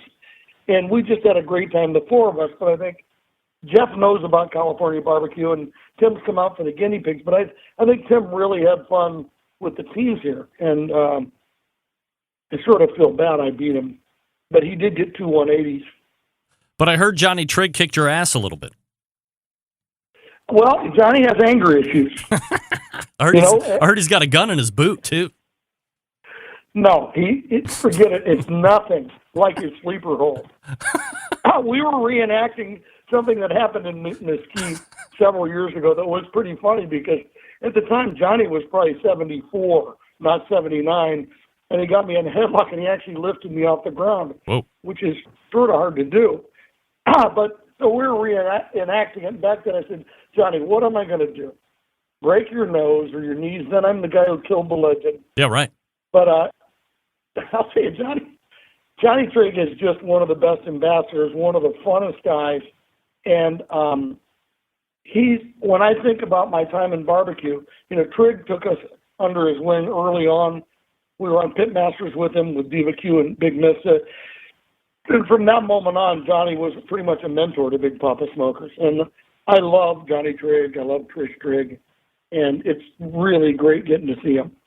Is he like, everybody's got one of those guys or companies or whatever that just, there's always going to be that special place in your heart no matter what they do or what happens with them. Is that Johnny Trigg and Trish Trigg for you guys? Yeah. Oh, yeah. Well, Johnny, the people that know Johnny out there, I mean, he's funny, he's firm, and this may ring a bell, seldom in doubt and never wrong, even when he's dead wrong, so it makes it kind of fun. And, I just think, look, it's great seeing Tim Shearer out there. You guys get to see him and Terry Shearer. And, we just had a great time. We ate a lot of food cooked. And, this year for the Team of the Year, I had to do really well or a couple of people had to not win. So, I mean, it was really exciting for us in California because pretty much I think a couple of the categories were live. For the first time ever, I think the Team of the Year went down to the last day. Sterling, I asked Andy Allen this a handful of weeks ago as he was getting ready to roll out for the Jack and wanted to get your take on it as well. And you kind of briefly mentioned it, that the West Coast teams are kind of constantly fighting for respect. When you look at it 5, 6, 7, 8 years ago to where you are now, have you gained some type of respect back, or is there still kind of that tooth and nail mentality that you have to take in order to get that respect back? Or have you guys won enough now that it's really not that bad? I don't know about that. And Andy travels. A lot of the teams don't travel. And Andy and the teams, they're great guys, great cooks, and they're traveling and winning now. And there's nothing that silences a critic like a win. Mm-hmm. And I don't think we're underappreciated. Listen, the truth is, all of America's cooking good competition barbecue. And I know certain guys think that certain areas have different profiles. I don't really see that. The great teams can go anywhere and do really well. I just like to say that whether we think we got respect or not, I think when we won the Royal, that might have helped a little bit. But I'll also say, I'm not saying whether we don't get respect. I'm just saying that the people out there, hey, come out and cook in California. It's a really fun place to cook. We've got some great comps, and the competition isn't really that easy. It's pretty good competition. I think from a popularity standpoint, and by popularity I mean attended by teams, you guys have some of the higher attended events like a Dana Point, like Santa Anita, just to name a few. Well, Dana Point's gone, just to name a few. We have when it was there. Ones that come on. I mean, well, when it was there, I liked Dana Point. We had good times there. I mean, we had Newport Beach, we had Huntington Beach. We're not immune to what's happening all over the country, and that is, since Competition Barbecue isn't the greatest community event, charities and stuff that run competition barbecue competitions to raise money for the charity really aren't doing that well. So, and then the professional promoter is pretty much gone. I mean, at Indio this weekend, the promoter that promoted Newport Beach and Costa Mesa, both two big contests, he came over and apologized, but he said, I can't do it anymore. So I'm going to cancel both those contests this year. So we lost 2 contests this week. But when we do have contests, we're well attended. And I think we had actually at the Jack, I think our state had the most teams represented there. And I thought that was pretty good. Sterling, it's a little depressing, and as you said, you guys aren't immune to what's happening across the country, is to see, certainly you can quickly look at, if we're just singling KCBS here for a second, I think they would sit here and tell you, hey, we're growing, but you have to make sure that you're looking at all things. For instance, they're probably slotting in all the international competitions, and you can see maybe a wash or maybe a little bit of growth. But within the states here, you're seeing a lot of contrition. Is there something that needs to be done in order to keep these events continuing to, A, stay alive, but B, more importantly, from a business-to-business guy here, you always want more stuff coming in to generate more new competitions, no matter where they are in the country? Well, I see a lot of trailers for sale now. I see a lot of things there. And I don't want to pick on KCBS. They have the new judging seating, which I really respect the guy who wrote it, and I respect that they're trying to fix barbecue and address judging. I think they did it kind of in a wrong way, and I wish they didn't do it at the end of the season when a lot of races are alive. Regional races in barbecue. In California, our California barbecue deal is a big deal. Okay, it means nothing to anybody else, but we hit Orange County with a new judging program. Mm-hmm. And I couldn't imagine Wimbledon changing umps or refs in the second weekend. Or, I wish they'd keep the rules until the end of the season. Sure. But again, I'm glad they did something. I don't know that what they're doing is smart. I think they're getting tables to match up. But the problem is that not all the talent matches up on the table.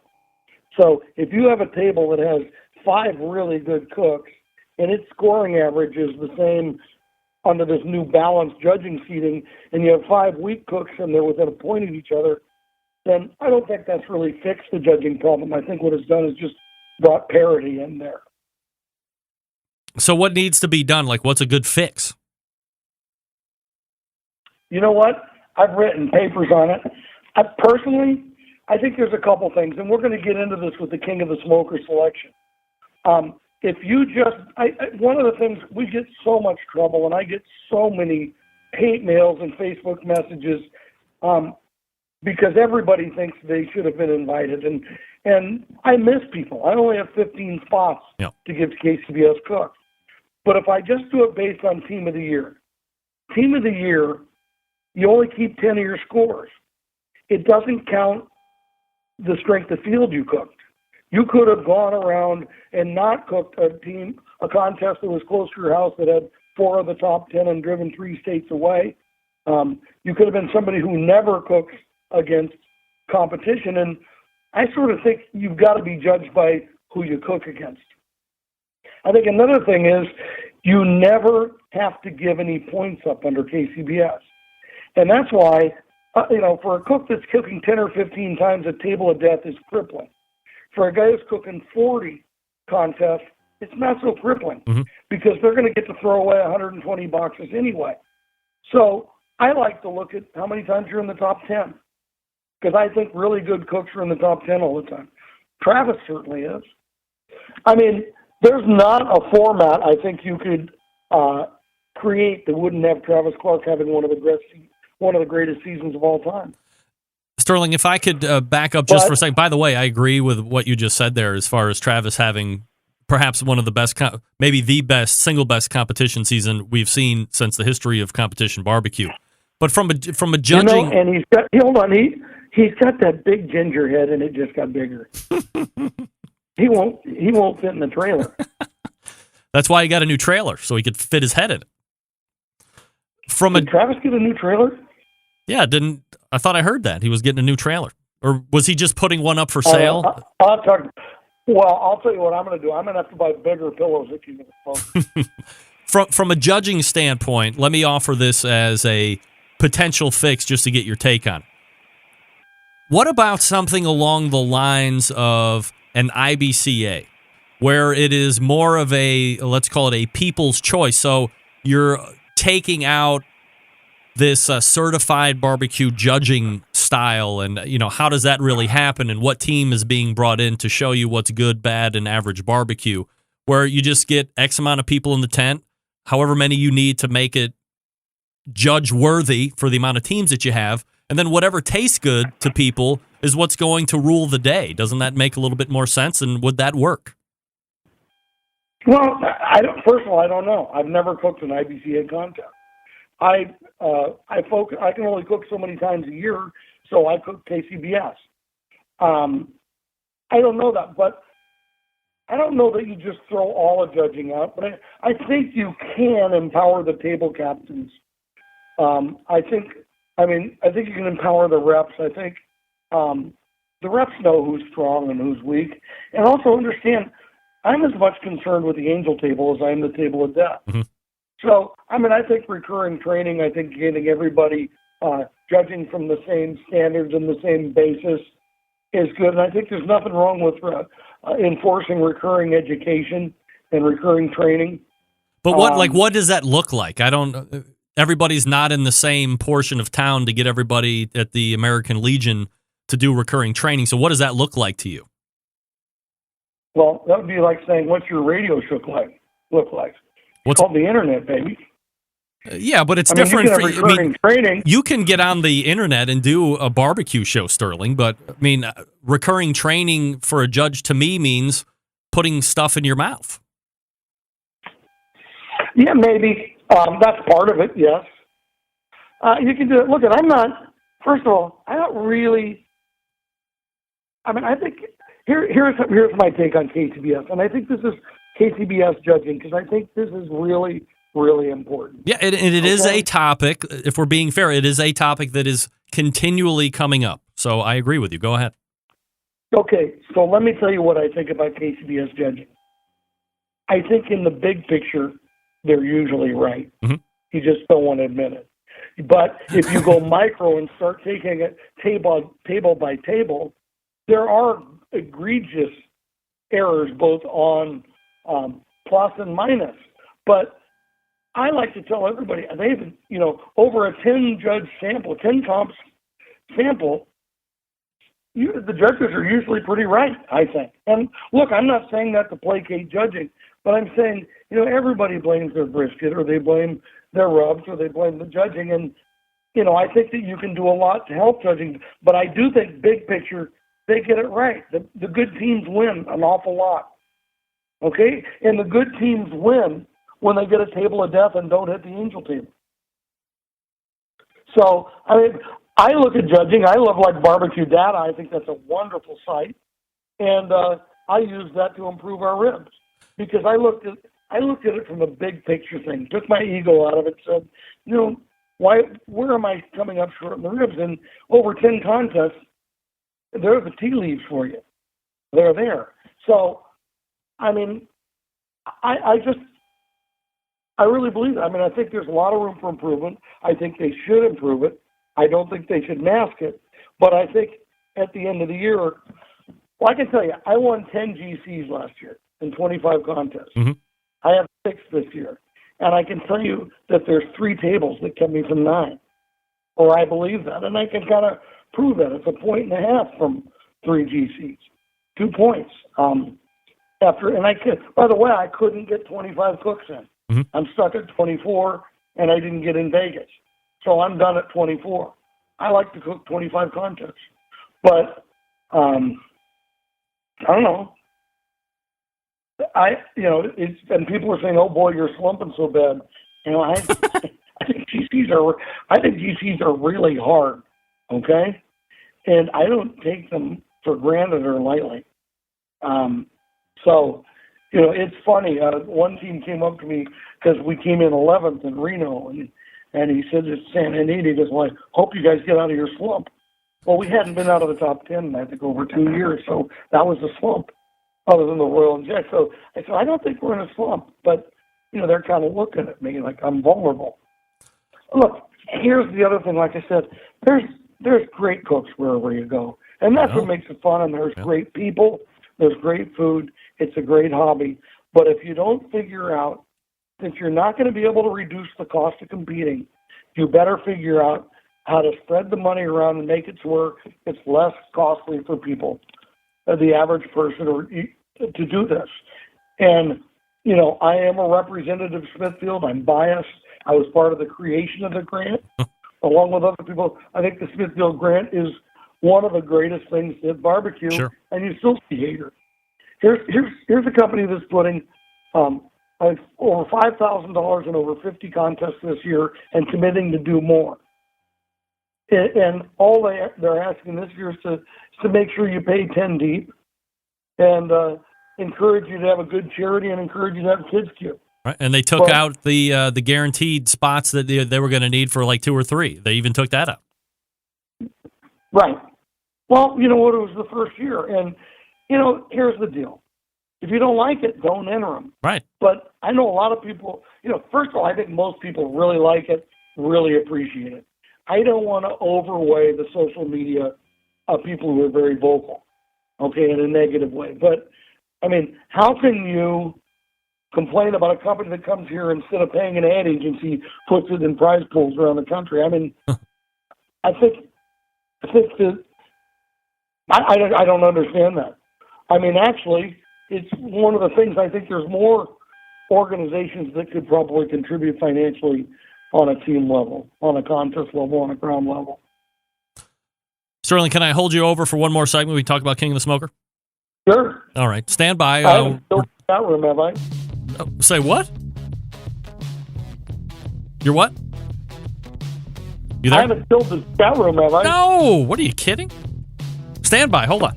We're coming back with Sterling Ball, Big Papa Smoker. I want to talk to you quickly about the Chops Power Injector System. Now the 3-time Barbecue Tool of the Year as it relates to the National Barbecue and Grilling Association.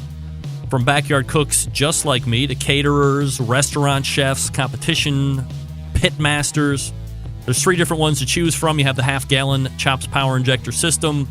This one's super easy to use.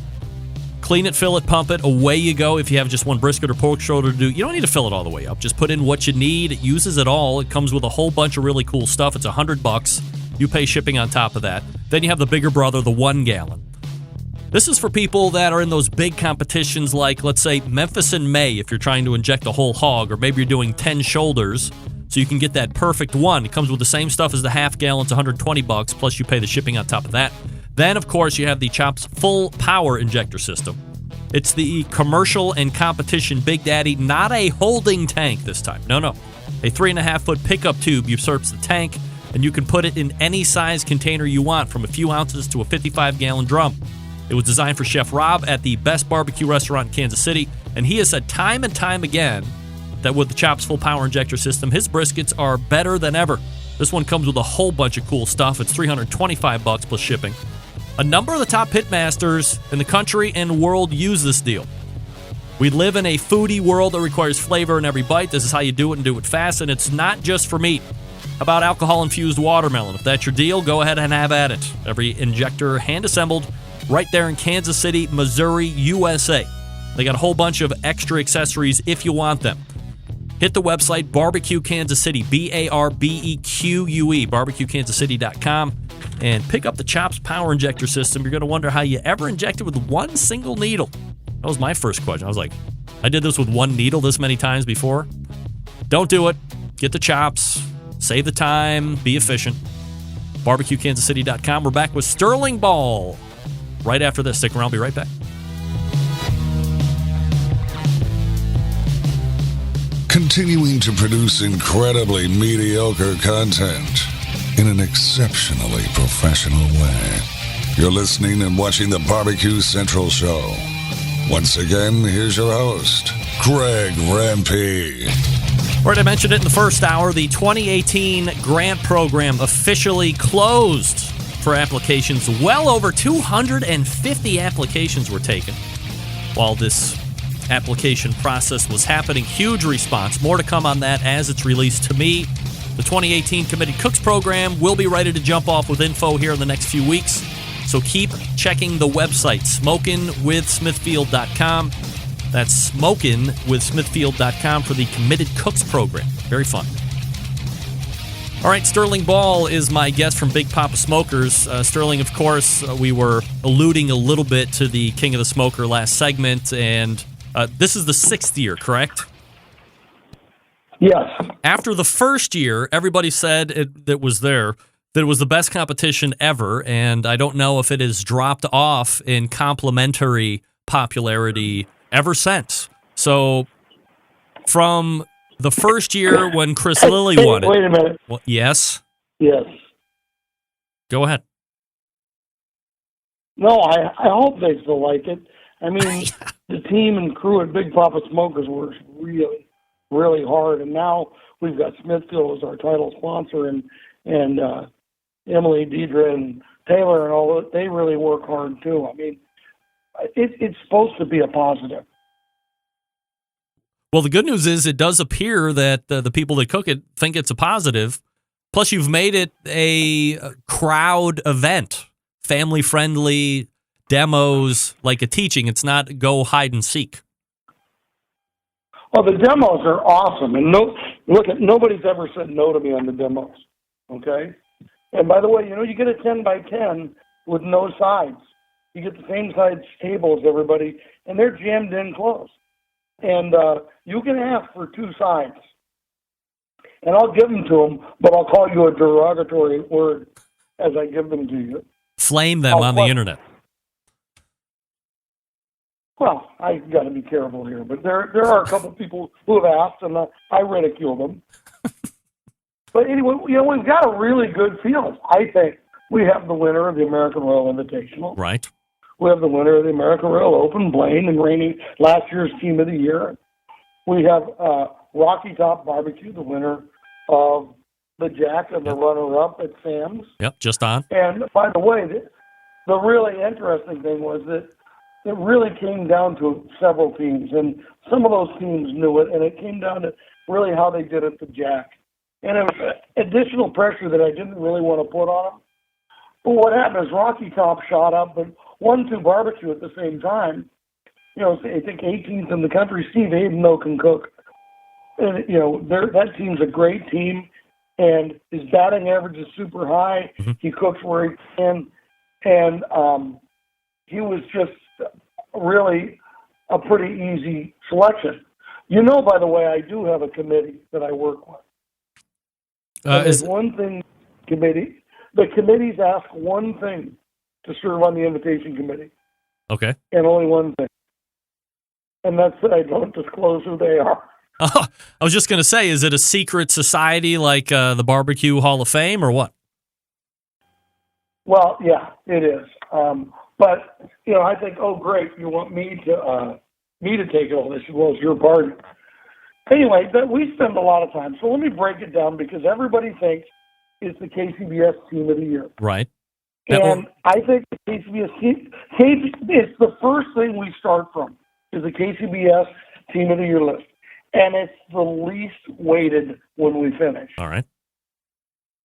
Okay? There's majors.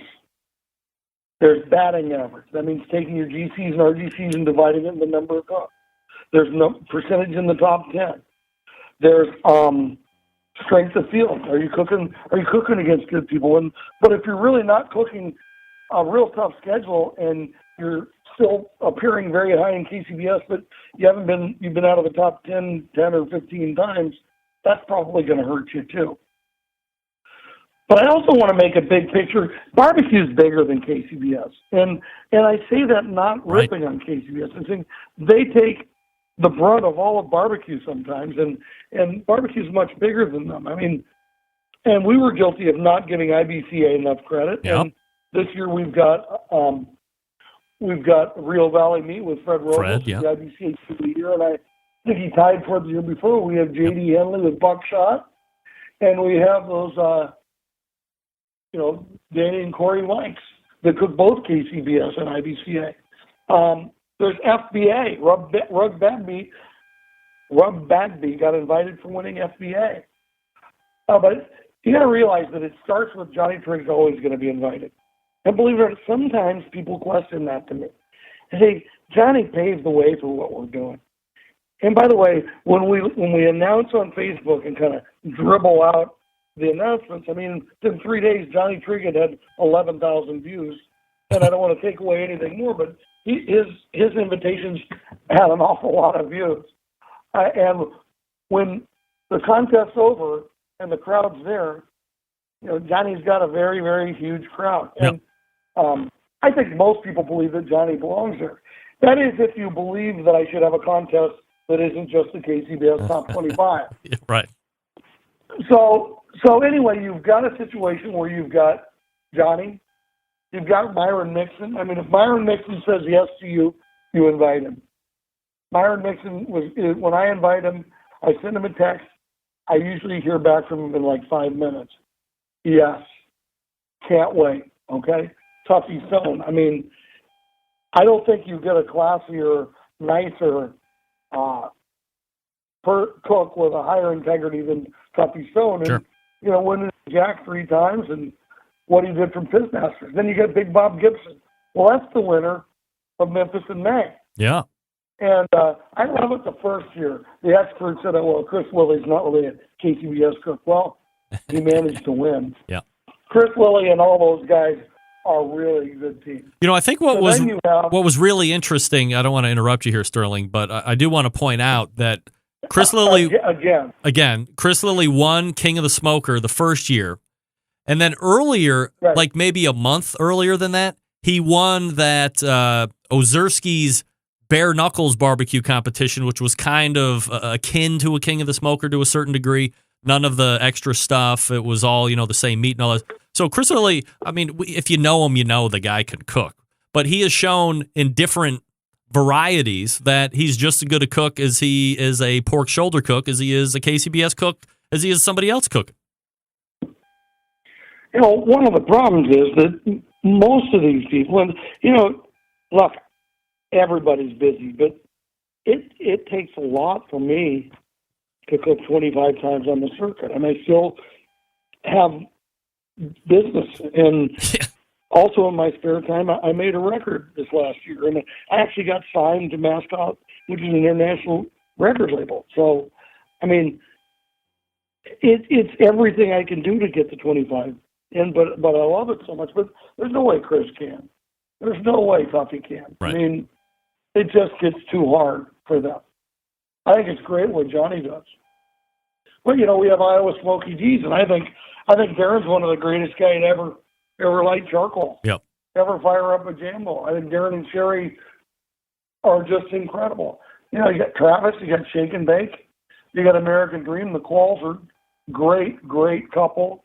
RGC at the Jack. Getting basted, Brad, leading the drum. He and Tim are leading the whole drum revolution. Yep. Like I said, Porky Bust, you got Lucky Q, Justin. I believe that Justin is probably as good a cook as anybody in the country. Mm-hmm. Smoke Me Silly down south, those guys are animals, and they wear orange clothes.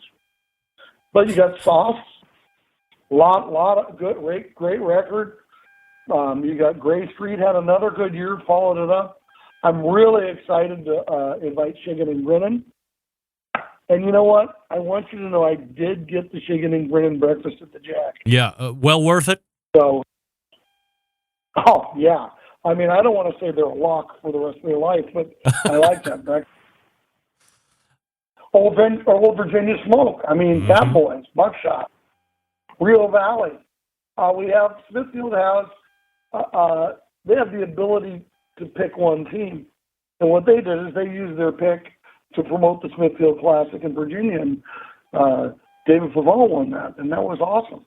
You got Dirt Road Barbecue, just had a couple of great years. Wolf Revenge, 1-2, Rocky Top. In fact, we met with the committee, and it really came down to 1-2 and Rocky Top, and one of the guys said, I think you should invite them both. Well, it's easy for you to say, but that's what we did. We invited them both. And what we do try and think like these. But anyway, I asked if the teams that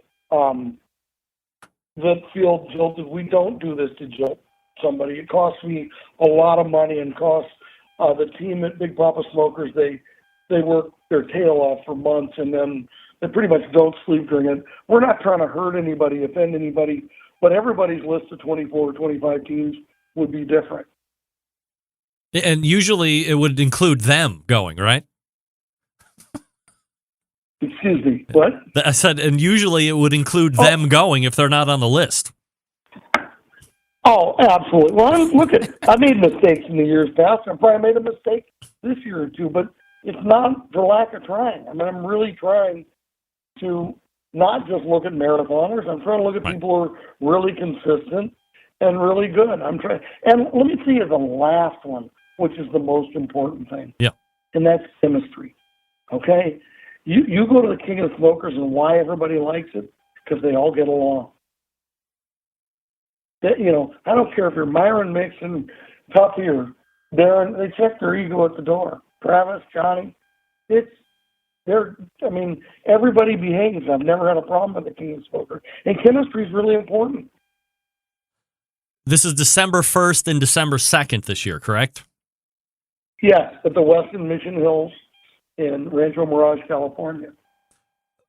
From a public's standpoint, is there some place that people can go to get these tickets? Is that not announced yet? Where do we sit with if you want to be an attending person? You can go to the King of the Smokers website, and it directs you how to get it. I also want to really thank Steph Franklin of Simply Marvelous. Steph is in charge of the food, feeding the people. And Scott Rodriguez from BJ's and Big Ed and a lot of the California teams really do a great job of doing the vending because I want great barbecue at that event. Mm-hmm. I don't want it to be bad barbecue. And Steph and those guys just work hard. And, Scott Rodriguez at BJ's, and he's also on he's Stinky of Toot and Stinky. I mean, he's a VIP. BJ's is my second biggest sponsor to Smithfield, and he comes and he works and he helps cook the first night's banquet. So, this is a lot of California's volunteers. Sterling, I don't want to ask you to prognosticate, but do you see this contest continuing on for, let's say, another 5 or 10 years or longer? Or do you see more of a limited lifespan on King of the Smoker? Oh, I think, you know what? As long as I think it's value added to barbecue, and as long as it's fun, and as long as people treat my team right, I see no reason why it couldn't continue and maybe even grow into something bigger. It would be really nice if there was a way where it could grow into something that wouldn't necessarily have a selection committee, but maybe encompass all of barbecue. Something that might follow along the lines of a Sam's Club-esque situation, local events, regional events, culminating to the one in California, perhaps? No. No? No. You idiot. No. What? No, Get that big stuff out of here. Sounds like a good idea to me. I said, you idiot. Just kidding, Greg. No, I think there's other ways of having a big season-ending contest, like maybe some other major sports. But I don't know I don't think it would be along the lines of Sam's Club. Listen, I hope and pray we have Sam's Club this year. Do you know something I don't? Well, it hasn't been announced yet.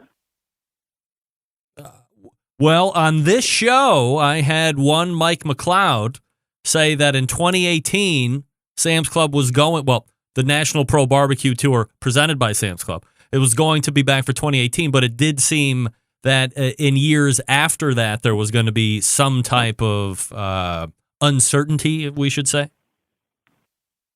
Well, I don't know. So you had one Mike McLeod. You couldn't get two? He's the only one I know. I know. I was just how you entered. Well, Mike knows. I mean, it's his creation. Yeah, he told me on the show that it was coming back for 2018. Perfect. Listen, I love that. Look, I want more things happening in barbecue. I want more things happening where money hits the teams. I want that whether it's through sanctioning bodies or big companies. And I think that we all have to do things to make it so where you've got a fighting chance of recouping some money. Look, everybody talks about the guinea pigs, and it's funny. They gave me nothing but trouble, and now many people want them. They're too hard to do. So we do one in Virginia, and we do one in California. The one in California is always going to happen as long as I'm kicking, because it's the Matt Dalton, and I don't think it's. I wanted to do something. I took that contest and I was kind of losing interest in it. And when Matt passed away, it gave me a reason to continue there. And as long as I'm around, in February, you're going to be able to go to the Matt Dalton Invitational, which is a guinea pig style cook-off. Sterling, between now and King of the Smoker, will you be competing again, or are you done after this past weekend? There's no contest. I would love to.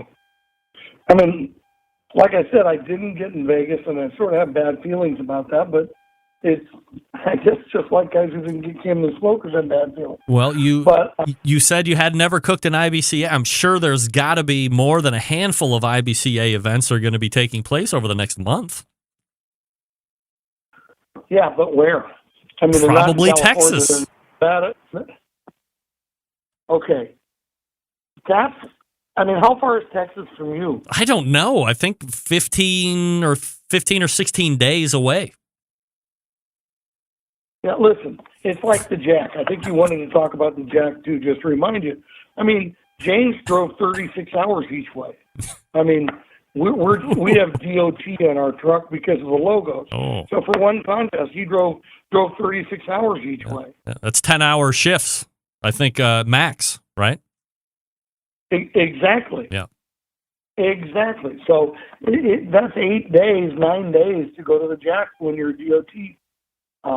I know you know that because you're in the truck business. But, that's the other thing is that there was another team that going through the border got hit by the DOT because they had a logo on it.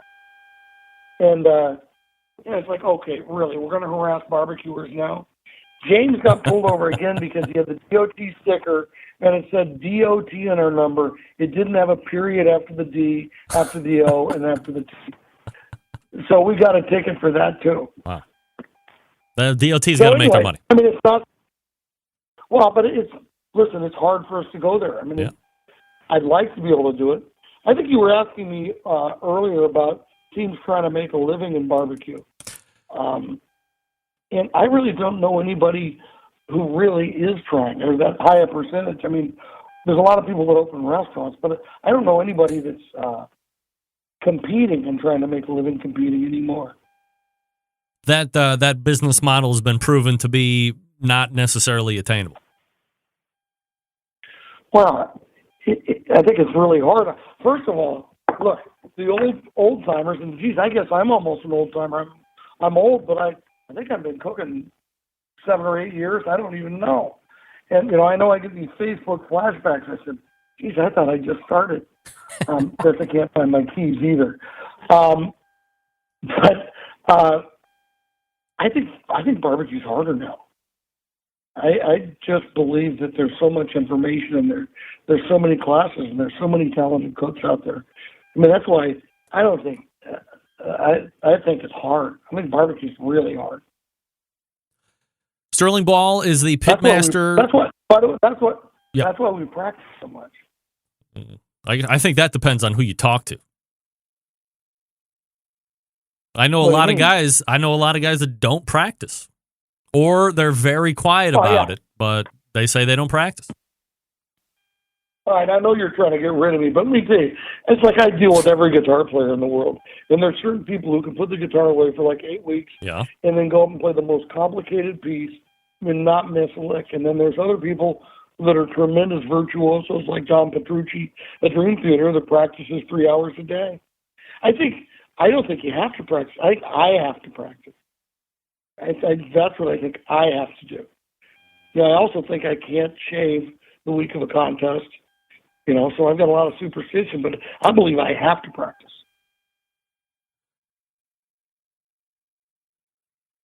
Sterling Ball is the pitmaster of Big Papa Smokers.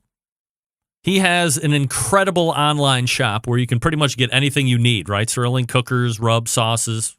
You own Granny's barbecue sauce, right? It's changing the way people think about sauce right now. It's a great sauce. Oh, no, I think Granny's a really good sauce, but there's tons of good sauces out there. So you can go to the website. I use Granny's. I use Tim's, too. You use it as like a base sauce, or you mix it around, or you just use it by itself? Very secret mix of Blues Hog and Granny's on my pork. Aha, there's ratios involved, I believe. Yeah, we like ratios. Yeah, just like the West Coast, the secret West Coast offense ratios that are only held for top men and women in the industry. No, I answer so many questions on the internet and on Facebook. It's the old, you buy a bottle for $11 and you get a lesson. It's perfect. December 1st. It is funny on the. Yeah, go ahead. No, Sorry, you go ahead. Well, customer service line, they love to tell stories about people going, so, is this what Big Papa does? And I think they're the hardest people to get a secret out of. I'm probably the easiest one. But I think the girls on the customer service line are tight-lipped. Well, they're protecting you. Yeah. Or so they think. They're awesome. Yeah, absolutely. No, they are. They're just awesome. December 1st. Thanks for having me. Yeah. December 1st and 2nd is King of the Smoker. You've released the list. If you didn't get on it this year, hopefully you've gleaned some chunks of information that will put you in a better spot next year. So you can head out to California and take part in this great event. Again, it's 1st and the 2nd. Go to kingofthesmoker.com if you want to be an attendant this year so you can kind of check out everything, see the demos. And in the meantime, if you have any questions about ratios and sauces and rubs, just call Sterling Ball, and he'll answer all the questions, right? Yeah, sure. I'll give you my cell phone. Well, hold on a second. Let's not do that. Hold on. Hold on. Hold on. It's 216. Oh, wait a second. That's my number. Wait a second. We want to give people the tools to be a better barbecue cook. That's what we're talking about. Sterling, as always, my friend, I appreciate the sponsorship of the show, your friendship, and your candor when it comes to competition barbecue and barbecue in general. Thank you, Greg. You do a great job. Thank you, sir. There he is, Sterling Ball, Big Papa Smokers, and King of the Smokers is coming All up. guests on the Barbecue Central show appear via the Smithfield Hotline. Very excited to have the King of the Smoker coming up here in less than a month. Everybody's jazzed up, ready for it to take place, see who's going to be taking Top Crown. Remember, as we kind of talk about, as we lead up to it, we didn't mention it this time, but usually it's not the list of who's going to win. It's the race to who's not going to finish last. And somebody in that whole dynamic list of cooks has to finish last. It's just the way the numbers will fall. Hey, folks, grilling season is still open for business. I mean, it's going to be a high of 32 degrees here on Friday as we head into week 12 of high school football. And the Galeotto family and Wycliffe High School still in the mix, ladies and gentlemen. We know that Butcher's Barbecue carries a great selection of products, and their grilling portfolio of items continues to expand as well. I talk about the grilling oils every week because I love these products. I really believe they're going to change the way you cook. If you need a buttery kick, or you need a Chipotle kick or steakhouse kick, They have all of those flavors. Here's how I use them. They're not aggressive or heavy-handed in flavor, so you can build layers of flavor as you flip. Flip it over, hit it with grilling oil, then flip again, hit it with a little grilling oil. You're not going to over-season, so don't worry about that. And since these are shelf-stable products, it's never out of sight, out of mind. That's like the worst thing with a great new product. You open it up, you can use it, but then it's got those words tinily written on the label that says refrigerate after opening. So what happens? You put it on the shelf and you forget about it, or you put it right up in the front, but over the course of the week, it marches back and back and back to the back of the refrigerator, and now you've forgotten about it. And then 3 months later, when you see it, because you're throwing out everything else that's gone bad, you're like, oh, totally forgot about it. You don't have to do that with grilling oil. It's shelf stable. It stays right out, right there in front of your eyes, so it's never out of sight, out of mind. Lastly, dealers wanted, folks. If you own a barbecue and grilling supply store and you don't carry the Butcher Barbecue lineup, what are you waiting for? Hit up butcherbbq.com. Request information on how to become a dealer for them today. Not only will Dave thank you, but your customers will reap the rewards of getting these fine products in their hands to try for themselves. The products extensively tested both in the backyard and on the competition trail, so you know they're going to deliver the goods when you need to the most. Head on over to butcherbbq.com. Check out all the products. You'll be happy that you did. Butcher's Barbecue, always trust your butcher. We're back to wrap right after this. Stick around. We'll be right back. Hey, this is Helen Paradise from SoCal, and you are listening to the Barbecue Central Show. Whole packers, full racks, legs and thighs, injecting butts. If you've never heard this before, you might think you found the best XXX show ever. Let's get back to the most homoerotic host out there today, Greg Rempe. All right, welcome back. Quickly wrapping up the show. Thanks again, Sterling Ball, for holding it down for 2 whole segments. Not easy to do, but thank you very much. And we covered a variety of topics, so if you're just tuning in, never fear. In about 50 minutes from now, the podcast will be up. You can subscribe to the show on iTunes and all the other podcast directories, so never fear. If you're tuning in live, you can always subscribe and get what you missed at your convenience. Absolutely. All right, let's go ahead and beat it on out of here. All the way back in the first hour, we talked with Bruce Bjorkman from Mac Grills. Learned about all the new stuff that's going on with Mac Grills, why you should consider one if you're in the market for a new pellet cooker. Starting in at $1,700 and up from there. The built-in for the outdoor kitchens around that $6,500 range. Then we also talked in the 9:35 segment with Walt Bolton from Rocky Top Barbecue, winner of the Jack Daniels World Championship Barbecue Cook-Off. He'll also be going to King of the Smoker in a couple weeks' time, trying his hand there. And in the second hour, we talked with Sterling Ball for Big Papa Smokers, BigPapaSmokers.com, his website, King of the Smokers. If you want to check out the latest and greatest updates. Don't forget, all week, World Food Championships taking place. So hit up WorldFoodChampionships.com or follow me on social media. I will be giving out results, especially in the barbecue areas, as they happen or as I get that info. So hit me up on Facebook /BBQ Central Show, or follow me on the Twitter or the Instagram, both at BBQ Central Show, and we'll get you those updates. Big show planned for next week already. Looking forward to that. September 11th, 2001. I will never forget. Until next Tuesday at 9 p.m. Eastern Standard Time, this is your program host and proud U.S. American, Greg Rempe. Good night now.